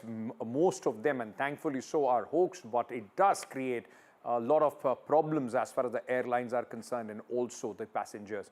Moving on to Mumbai, where we've been tracking continuously the aftermath and also the investigation of the Baba Siddiki murder. The 4th accused, ladies and gentlemen, in this case has been now arrested by the Mumbai police. What we know now is that the crime branch has arrested Harish, who had provided financial help in Baba Siddiki murder case and had a role in the conspiracy. Now remember, Shiv Kumar and this accused are from the same village, and details of financial transactions and who sponsored them now is being investigated. Court has sent Harish Kumar to the custody of the police till 21st of October. Another video has also emerged in the Baba Siddiki murder case. This footage shows the moment when the shooter Dharamraj Kashyap was apprehended by the Mumbai police after he shot Baba Siddiki on Dussehra Day. Dharamraj, in fact, was the first accused to be arrested in connection with this case. My colleague Radhika now joins us with more details at this moment on this. Radhika, you know, repercussions still being felt of what had happened on the day of Dussehra with Baba Siddiqui's murder. The police now investigation, arresting the fourth accused. What else do we have as far as the investigation goes? Well, investigations are underway, but fact remains that the mastermind or the actual conspirator has still not been arrested. Lawrence Bishnoi gang link is being very thoroughly probed by Mumbai police at this point, but all the small fish being arrested. Fourth arrest taking place. This is a scrap dealer from Pune who was arrested from his village in UP. 23-year-old man. He was sent to police custody today. Apparently, he provided logistics as well as financial support to the other shooters, is what the police said in the remand report. Besides that, today, a very important detail that was revealed by the police is that one of the accused who is absconding at this point, which is Shubham Lonkar, who had in fact put out that Facebook post saying that he belongs to Lawrence Bishnoi gang, and the reason why they attacked Baba Siddiki, killed him, was because of his association with Salman Khan. He was in fact questioned by the Mumbai police after that Salman Khan episode, after the firing outside Salman Khan house. He was questioned for quite some time as his name was given out by the accused in that particular case, but he was let off. He was let off after questioning, and now, of course, Mumbai police left red-faced as he is now being linked to this case as well. He's the one who put out that social media post. So therefore, he's absconding at this point. His brother has been arrested, but the fact remains that Mumbai police had closed in on this fellow. In the other case, perhaps if he was arrested, the conspiracy may not have been hatched. We are not sure, but certainly this has left Mumbai police embarrassed. This is one, and of course, yet another weapon was found near the crime scene today. Another bag with a gun was also found today in the crime scene. Besides that, of course, security being provided to Salman Khan as a result of the Bishnoi link. There is high security outside his residence as well as in his Panvel farmhouse as well. Thank you, Radhika, for joining us with all those details at this moment. Now, in a significant development, we are moving on to the important story from Manipur. In a significant development was addressing the ongoing ethnic tensions in Manipur. Selected MLAs from all the major communities in Manipur, the Meitei, Kuki and the Nagas, were at the Ministry of Home Affairs for a joint meeting facilitated by the officials of the MHA. This is the first such official meeting of MLAs of all major communities of Manipur since the ethnic violence erupted in the state last year. The meeting, organized under the aegis of Union Home Ministry, aims to foster dialogue and cooperation among the different communities to find path towards peace and reconciliation. 2-hour-long meeting with MLAs has ended. The MLAs from all communities were tight-lipped about the discussions in the meeting. The discussions in the meetings were, in fact, with more MLAs meetings have been proposed also. Let me very quickly bring in my colleague Ratnadeep Chaudhary, who is joining us at this moment with more details on this story. Ratnadeep, it's quite significantly, though an important, in fact, step being taken towards peace and normalcy, but significantly, the Chief Minister of the state was missing as far as this meeting is concerned. Absolutely, this is perhaps an ice-breaking movement as far as efforts in terms of bringing a solution to the 17-month-old crisis in Manipur is concerned. Remember, out of the 60 MLAs in the State Legislative Assembly, about 20 of them have attended this key meeting which have taken place at New Delhi, although all the MLAs very tight-lipped.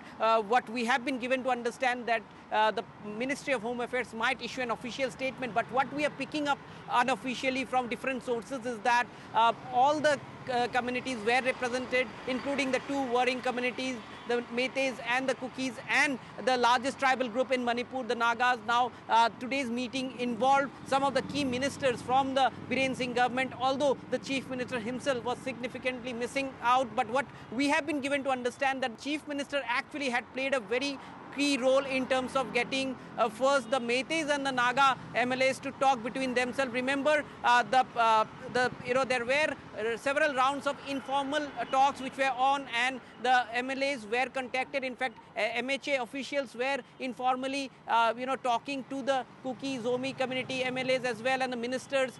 Remember, there are two ministers from the Kuki community in the Biren Singh government, and therefore, what we have been given to understand, these MLAs have put forward some recommendations. Center have also told them that the priority is to maintain peace. Now, some of the recommendations or the proposals which have been placed is to involve more MLAs in these rounds of talks, and also to involve the civil society groups from all the communities. So therefore, this is seen as the first step towards breaking that deadlock and create an atmosphere for dialogue, which is very necessary if a solution for Manipur has to be arrived. And the fact that the Kuki groups have come and the Kuki MLAs have come and joined is very significant, given the fact that they had demanded a total separation from Manipur and demanded union territory as well. Thank you, Ratandeep, for joining us with all those details. Moving on, ladies and gentlemen, important, in fact, news coming in. If you are in Bengaluru, if you are in southern, Karnataka, the Indian Meteorological Department has predicted very heavy rainfall for the next 3 days, and all precautions need to be taken. Let me very quickly tell you where all, in fact, in the next 3 days. In this, the yellow and orange alerts have been issued for Bengaluru, Mandya, Mysuru, Kolar, Chikballapur and Ramanagara, Hassan, Chamarajnagar, Kodagu, Udupi, and so far Bengaluru has received 38.8 millimeters rainfall until this afternoon. Now there have also been the announcement of schools and colleges across Bengaluru which will be shut tomorrow in anticipation of these rains. My colleague Pratibha spoke to the IMD officials about this. Listen in. As heavy rains batter Tamil Nadu, how prepared is Karnataka? Throwing more light on this, we have with us the Director of the Met Department of Karnataka, Mr. C.S. Patil. So thank you so much for joining us. So how do you see the direct bearing of the rainfall in Tamil Nadu, especially when it comes to Karnataka? Yesterday, a low pressure system formed over southeast Bay of Bengal, and this system has intensified into well-marked low pressure area, and it is very likely to move and intensify into a depression, and it is very likely to cross Tamil Nadu, Pondicherry and Andhra Pradesh coast. Tomorrow, South Interior Karnataka is very likely to receive heavy to very heavy rainfall under the influence of this system, for which we have given orange alert for Bangalore, Kolar, Chikballapur, Ramnagar, Mandya, Mysore, Chamarajnagara, Shivamogga, Chikmagalur, Hassan, Kodagu and Dakshin Kannada districts. These districts are very, they are given orange alert tomorrow. Today also we have given for few districts orange alert and for few districts yellow alert also. When it comes to especially Bangalore, what has been the rainfall in the previous season, and how do you expect that rainfall to increase in this season? Previous years also, sometime South Interior Karnataka is very likely to experience heavy rainfall under the influence of these low pressure systems during post monsoon season, that is northeast monsoon season. because in monsoon season, most of the low pressure systems and depressions are forming over West Central Bay of Bengal and North Bay of Bengal. But as the season advances, these systems move towards southern part of the Bay of Bengal, and mostly southern peninsula receives very good rainfall during October and November. So if you are in Bengaluru, if you are in southern Karnataka, be very careful for the next 3 days. With that, we are slipping into a very short break. On the other side, my colleague Rika with all the latest from the world of sports.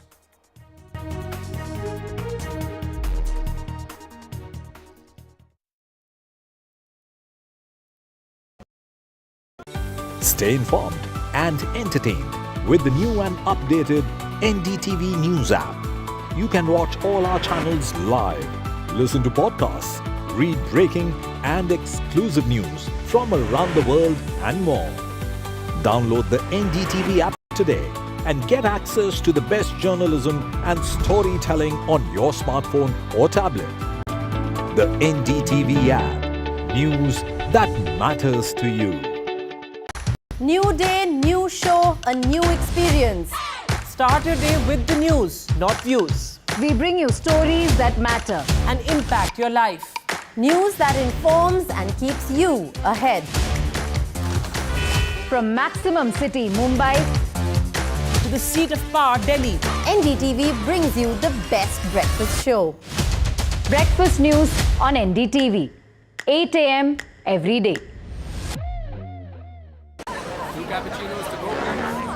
I don't care for no songs and proses.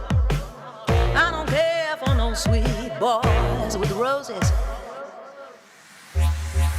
All I want is a touch of love.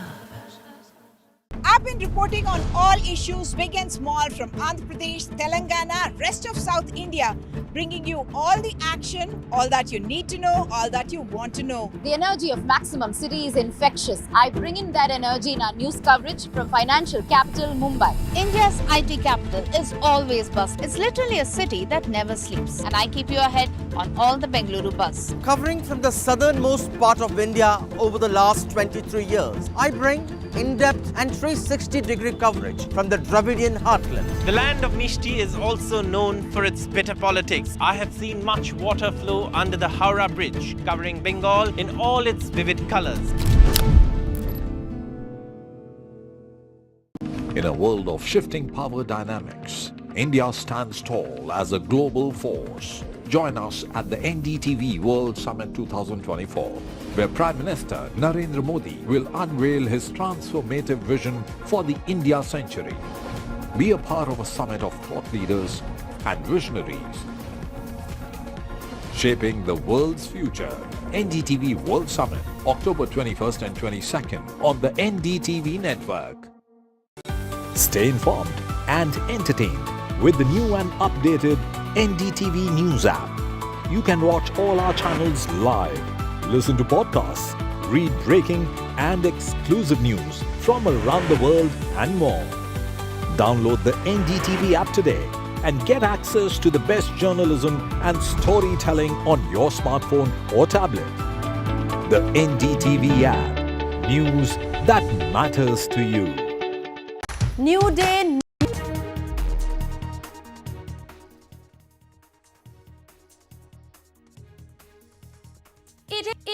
It is the start of a very hectic season of Test cricket for India, because over the next 16 weeks, 8 Test matches are going to be played.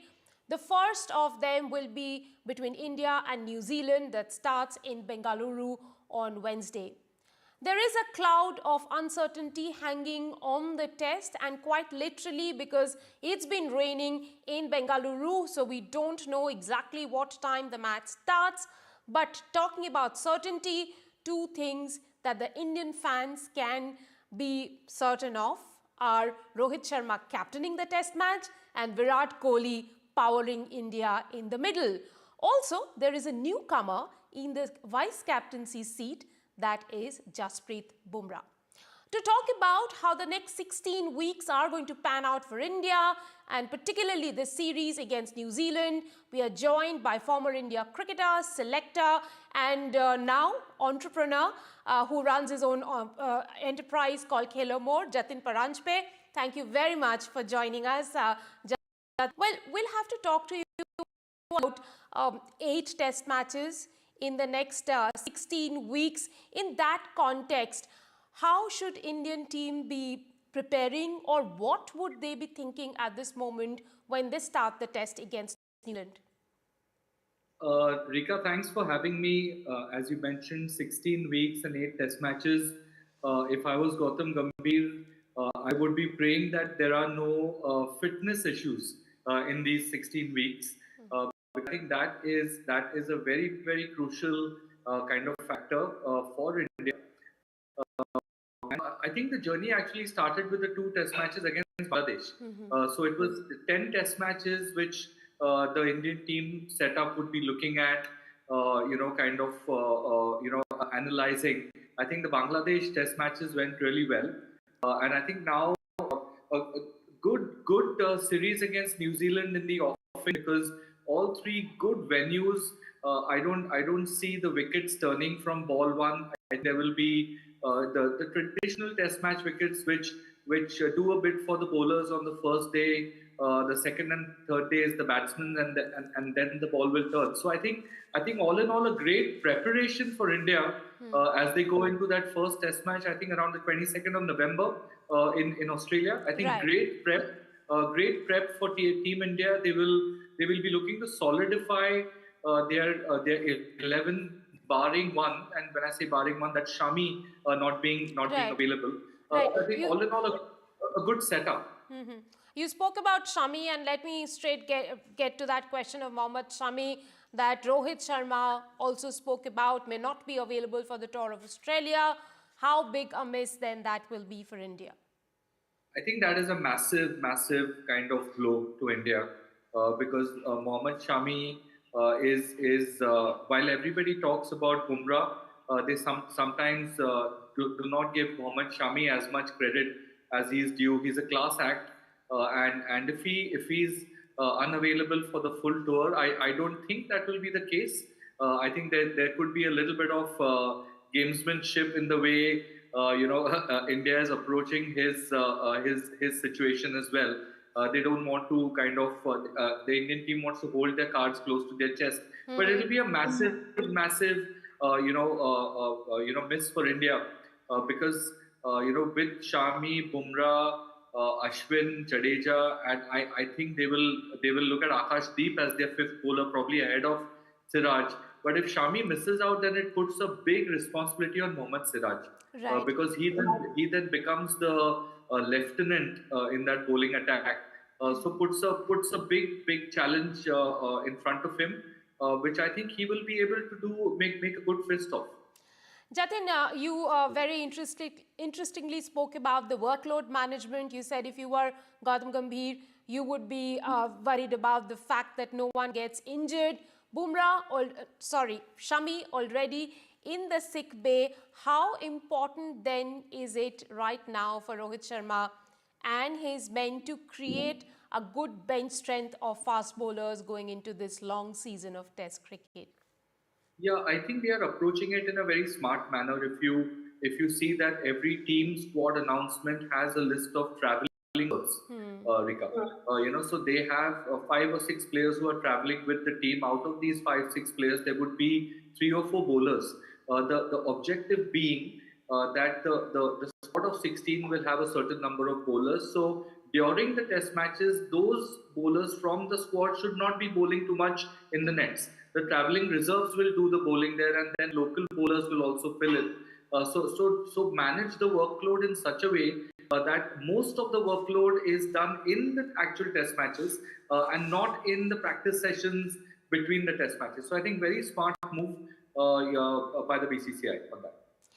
Let me also ask you about Jasprit Bumrah, who is expected to take over, take on the hot seat of vice captaincy. Do you see him as someone who's ready for the role? I think he will grow into that role. We already know that Rohit Sharma might miss 1 or 2 test matches because of personal reasons. So that means that Bumrah will be captaining India. What he will have going for him is that Virat Kohli will be there, to take advice from. So I think that will kind of give Bumrah a lot of comfort. Plus Gambhir being the coach, it's going to be interesting, because this BGT is being looked at so carefully. Both the teams are matched so evenly that the captaincy will play a big role.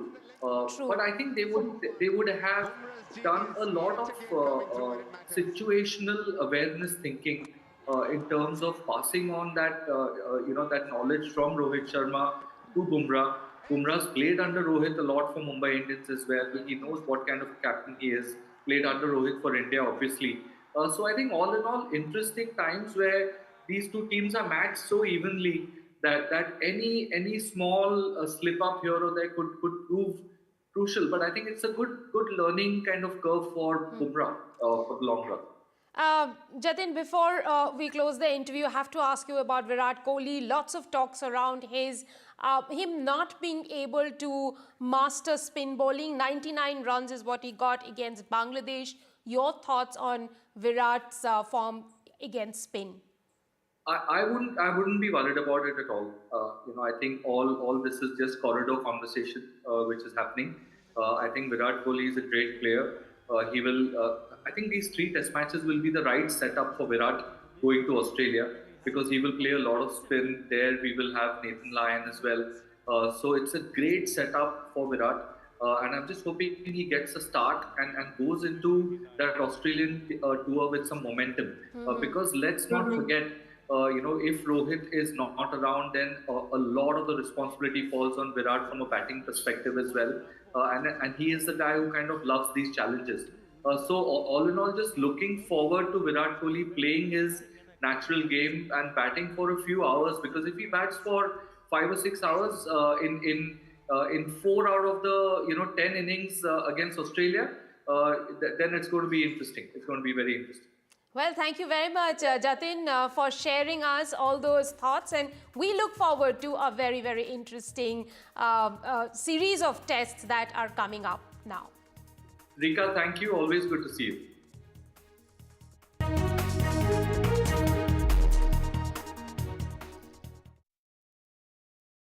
In a world of shifting power dynamics, India stands tall as a global force. Join us at the NDTV World Summit 2024, where Prime Minister Narendra Modi will unveil his transformative vision for the India century.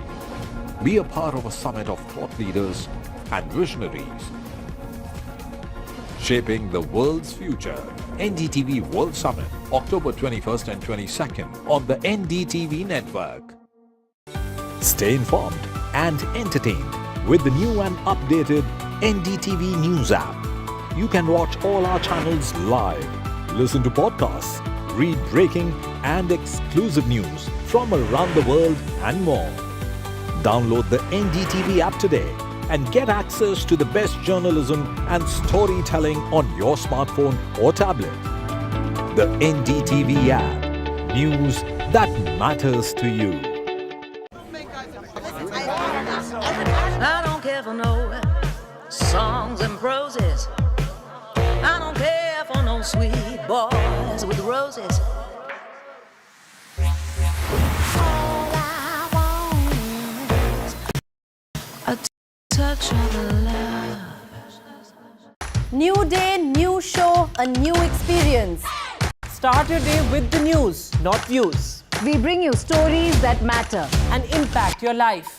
News that informs and keeps you ahead. From Maximum City, Mumbai, to the seat of power, Delhi, NDTV brings you the best breakfast show. Breakfast news on NDTV, 8 a.m. every day. I've been reporting on all issues big and small from Andhra Pradesh, Telangana, rest of South India, bringing you all the action action, all that you need to know, all that you want to know. The energy of maximum city is infectious. I bring in that energy in our news coverage from financial capital Mumbai. India's IT capital is always buzz. It's literally a city that never sleeps. And I keep you ahead on all the Bengaluru buzz. Covering from the southernmost part of India over the last 23 years, I bring in-depth and 360-degree coverage from the Dravidian heartland. The land of Mishti is also known for its bitter politics. I have seen much water flow under the Howrah Bridge, covering Bengal in all its vivid colors. In a world of shifting power dynamics, India stands tall as a global force. Join us at the NDTV World Summit 2024, where Prime Minister Narendra Modi will unveil his transformative vision for the India century. Be a part of a summit of thought leaders and visionaries, shaping the world's future. NDTV World Summit, October 21st and 22nd on the NDTV network. I've been reporting on all issues big and small from Andhra Pradesh, Telangana, rest of South India, bringing you all the action, all that you need to know, all that you want to know. The energy of maximum city is infectious. I bring in that energy in our news coverage from financial capital Mumbai. India's IT capital is always buzz. It's literally a city that never sleeps. And I keep you ahead on all the Bengaluru buzz. Covering from the southernmost part of India over the last 23 years, I bring in-depth and 360-degree coverage from the Dravidian heartland. The land of Mishti is also known for its bitter politics. I have seen much water flow under the Howrah Bridge, covering Bengal in all its vivid colors. In a world of shifting power dynamics, India stands tall as a global force. Join us at the NDTV World Summit 2024, where Prime Minister Narendra Modi will unveil his transformative vision for the India century. Be a part of a summit of thought leaders and visionaries, shaping the world's future. NDTV World Summit, October 21st and 22nd on the NDTV network. I don't care for no songs and proses. I don't care for no sweet boys with roses. I'm too busy, baby, making plans on how to get me one of them manly men. All I want is a touch of love. Stay informed. Cops make fourth arrest in Baba Siddiqui's murder case from UP. Cops have established link to Salman Khan's house firing case. Baba Siddiqui murder probe. Cops have also found a bag with a gun. External Affairs Minister Jaishankar arrives in Pakistan for the important SCO summit.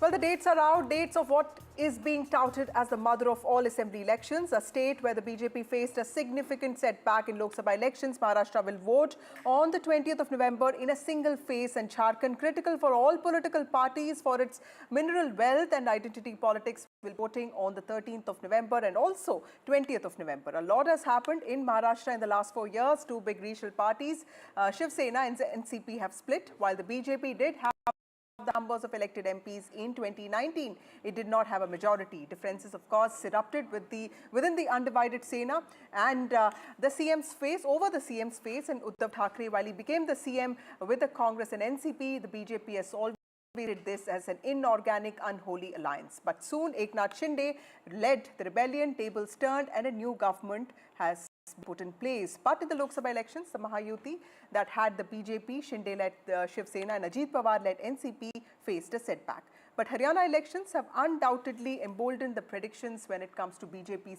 of being the most popular political party that it was in 2014. Shiv Sena MP Milind quick chat. Thank you, Mr. Deora, for speaking to NDTV. The poll dates are out. How confident are you, sir, about the Mahayuti's win, considering what happened in Haryana?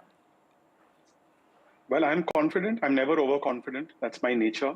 And I'm confident based on because of several issues. Number one, Vasudha, I think it's important to note that in 2019, the Mahayuti, which is the NDA, received a second consecutive term. Unfortunately, a political disruption took place where, because Mr. Uddhav Thackeray was not given the chief minister post, he joined hands with the Congress, and that led to a severe political disruption in Maharashtra, which hasn't happened since '99 when Sharad Pawar ji left the Congress party. Since then, you are right that there have been all kinds of changes to Maharashtra's politics. But what really matters is in the last 2 years, and I say this as a Mumbaikar, as a Maharashtrian, a born and raised Mumbaikar, the kind of work that has happened in the last 2 years, whether it's for the rural people, whether it's for people in urban areas, whether it's for infrastructure, whether it's to bring Maharashtra back to being the #1 foreign direct investment state in the country, has been unprecedented. And the chief minister's leadership, his style of working, his accessibility, his his work schedule, grueling work schedule, in my opinion, is an X factor in this Maharashtra elections. And it's going to play a critical role in bringing Mahayuti back to power. Certainly, Haryana winning a hat-trick, the first time in Haryana's history, has in some ways given the NDA a boost. But I still believe that the alliance is not overconfident. The alliance is confident, right, based on the work that has happened in the last few years. Mr. Deora, when it comes to Mr. Shinde as the Chief Minister, there's no doubt that he was also the best performer when it came to Lok Sabha elections within the Mahayuti. Has that also put your party in a better position when it comes to negotiations on seat sharing with the BJP and also the NCP? And who's going to be the CM, sir? See, I'll tell you one thing about Mr. Shinde. He's truly a man who calls himself, he says, I'm CM, but I'm not the Chief Minister. For me, and he's truly someone who operates like a karyakarta. I've been going to the Chief Minister's bungalow called Varsha and Malabar Hill maybe since childhood, and seen many Chief Ministers living in Varsha. I've never seen Varsha this open for the public. He's not someone who's interested in the Chief Minister's chair. He's interested genuinely in serving people, meeting people. He gets a high from interacting with people coming to see him, going before the people, not scared to do that. So I think it's very clear that the alliance will go into the elections under his leadership, which clearly means that if this alliance comes to power, it will obviously be him who will be Chief Minister. But this is something which is not for a studio debate. This is something which will happen and be discussed internally. But what's very interesting is that until a few months ago, until before the Lok Sabha elections, Uddhav Thackeray ji was very clear that he's the chief ministerial candidate. After the Lok Sabha elections, things changed. After Haryana elections, things changed again. And now there's not just confusion, but in fact, there's a big question mark as to who will be the chief minister. If they come to power, will it be from someone from the NCP Sharad Pawar group? Will it be someone from the Uddhav Thackeray group? Will it be someone in Congress? So here there is complete clarity. There is no ambiguity as to who we are projecting as the chief minister face going into the polls. And that's a very critical development. Right. Mr. Deora, also in the last few days, we have seen many incidents such as Baba Siddiqui's murder or the rape of minors in Badlapur and a couple of other instances which have also led to these allegations and a feeling that the law and order situation in Mumbai has taken a hit. Will that also not affect your party's prospects? Look, people are free to politicize these incidents. I, in fact, welcome the politicization of these incidents. I wouldn't say don't politicize it because we have a counter question and answer to if the law and order situation in Maharashtra is so bad, why is it that Mumbai has not seen a terror attack for the last 10 years, which was the norm from 2004 to 2014? I myself was an MP at the time and many a times had to petition the government of Maharashtra and the government of India. 400 people in Mumbai lost their lives in those 10 years. Not a single terror attack, mind you, in the last 10 years in Mumbai city. People feel safer going to movie theaters, going to the market, going to events, celebrating festivals. Women feel safer in Mumbai than they do in any other city in India, and I can say that confidently. If the law and order situation has deteriorated, look at the state of Gadchiroli, which was a Naxal hotbed until a few years ago. Today, it's become the steel hub of India. Today, recently, a Bhumi Pujan, a foundation laying ceremony was done by a large steel company in Gadchiroli, which will provide jobs to 7,000 local youth. In fact, there is a huge correlation between the deteriorating law and order situation in Maharashtra during the MVA government and Maharashtra losing its #1 position as the state that attracted the most amount of foreign direct investment.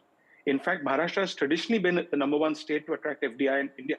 It fell to #2 during MVA. One of the reasons for that was because the chief minister at the time was openly giving a clean chit to a rogue police officer who was going and planting bombs outside the homes of industrialists, trying to extort money from them. And that led to a flight of capital, not just among large industrialists, but even among small traders who felt that if this can happen to large industrialists, what would be happening to us? Right. There was blatant extortion happening in Maharashtra.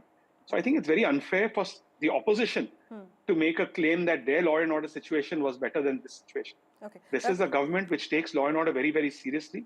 Yes, if an incident has happened in Badlapur where a janitor of a school was found molesting young children, has the government taken action immediately? That's the question to ask. Okay. If today there is a person, a leader of a political party who has been assassinated, is the government taking action? Is the police moving swiftly to find out who are the culprits, working across the state with different law enforcement agencies in India and in different states? That's happening. Okay. It's very unfair to call the Mumbai police, Mumbai police, I can tell you, is unarguably India's most professional police force. Okay. So I welcome the politicization of this because when someone criticizes this government for a law and order failure, they must answer why did the chief minister of the time say that rogue police officer who was found extorting money from industrialists, why did the chief minister at the time make a statement on the floor of the assembly that please don't compare him to Osama bin Laden? Okay, Mr. In fact, I personally believe he's worse than Osama bin Laden. But I need to also ask you this. What is your answer to the opposition when it's raising questions on these last-minute decisions that the MBA government has been taking, be it, the Diwali bonus for BMC workers or constitutional status to SC Commission, and also the most important thing, doing away with toll charges in Mumbai. Opposition has said that the timing of this shows that all these decisions are politically motivated. Now, in India, where you have elections every 6 to 12 months, every decision a government takes, whether it's a state government or the central government, one can criticize it for being politically motivated. So I guess that's a separate issue, which is why we need to examine the one nation, one election concept.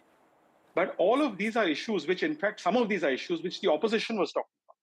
It's just that this government had the guts and the conviction and the political will to implement them. In fact, giving some kind of a stimulus package to women of this state and of this country is not something new that other political parties have not talked about. But as the chief minister rightly mentioned in a news conclave, he says there's a difference between khatakhat and fatafat politics. Some parties and some political leaders simply say khatakhat, but they don't actually go down to implementing it. Okay. And he went ahead and implemented. So I think there's a huge difference, firstly, and I say this as a fiscal conservative myself. There's a huge difference in announcing freebies like free power, free water, which you can argue is some form of revenue, versus giving a stimulus to people who need it the most. Actually, yeah. On the stimulus issue, there seems to be consensus among all political parties across the political spectrum. Is it good, bad, right, wrong? That's a separate issue. But there is enough data to suggest that Keynesian economics, which gives a stimulus right in the hands of the people. Yeah, that's a very valid it boosts the economy, argument, sir. But that's very different from a Revdi scheme. So this government is certainly steering clear from that. The government doesn't want this to become a welfare state. Maharashtra is an you're drawing a economically progressive distinction state. between what is a freebie and what is actually, a necessary stimulus. But Mr. Deora, let me also ask you my last question. The transfer of votes has been cited as, a challenge, with what happened with the Mahayuti in 2024 elections of Lok Sabha, particularly with regard to NCP. Devendra Fadnavis has also spoken about it. How are you going to address that problem, sir? Look, what has happened in Maharashtra, as I said, please rewind to 1999. The last big disruption before 2019 was when Mr. Sharad Pawar left the Congress party. After that, the largest political disruption happened in 2019, when the Mahayuti got a second consecutive term.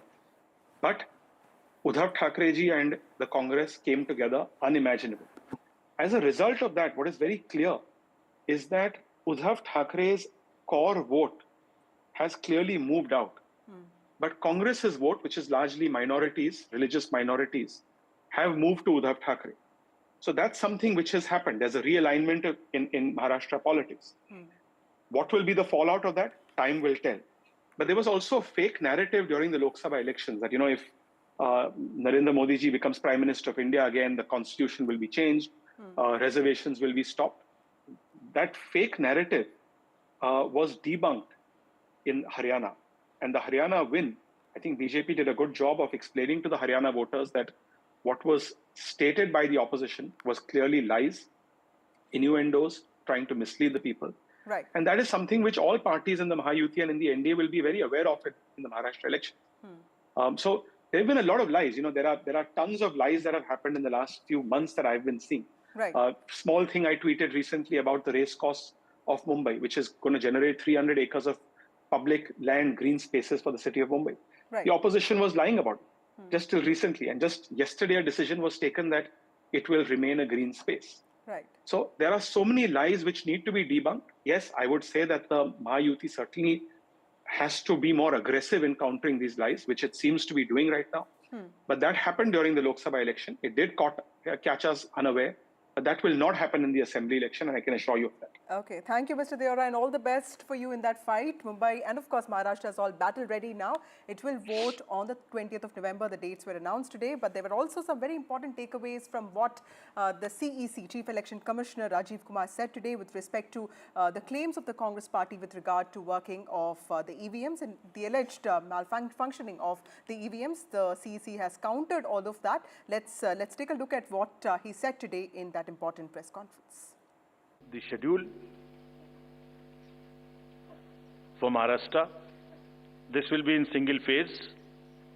The notifications, date of notifications are in front of you. 22nd October would be date of notification. Last date of making nomination would be 29th October. Scrutiny on 30th October. And last date for withdrawal 4th, and date of poll in Maharashtra would be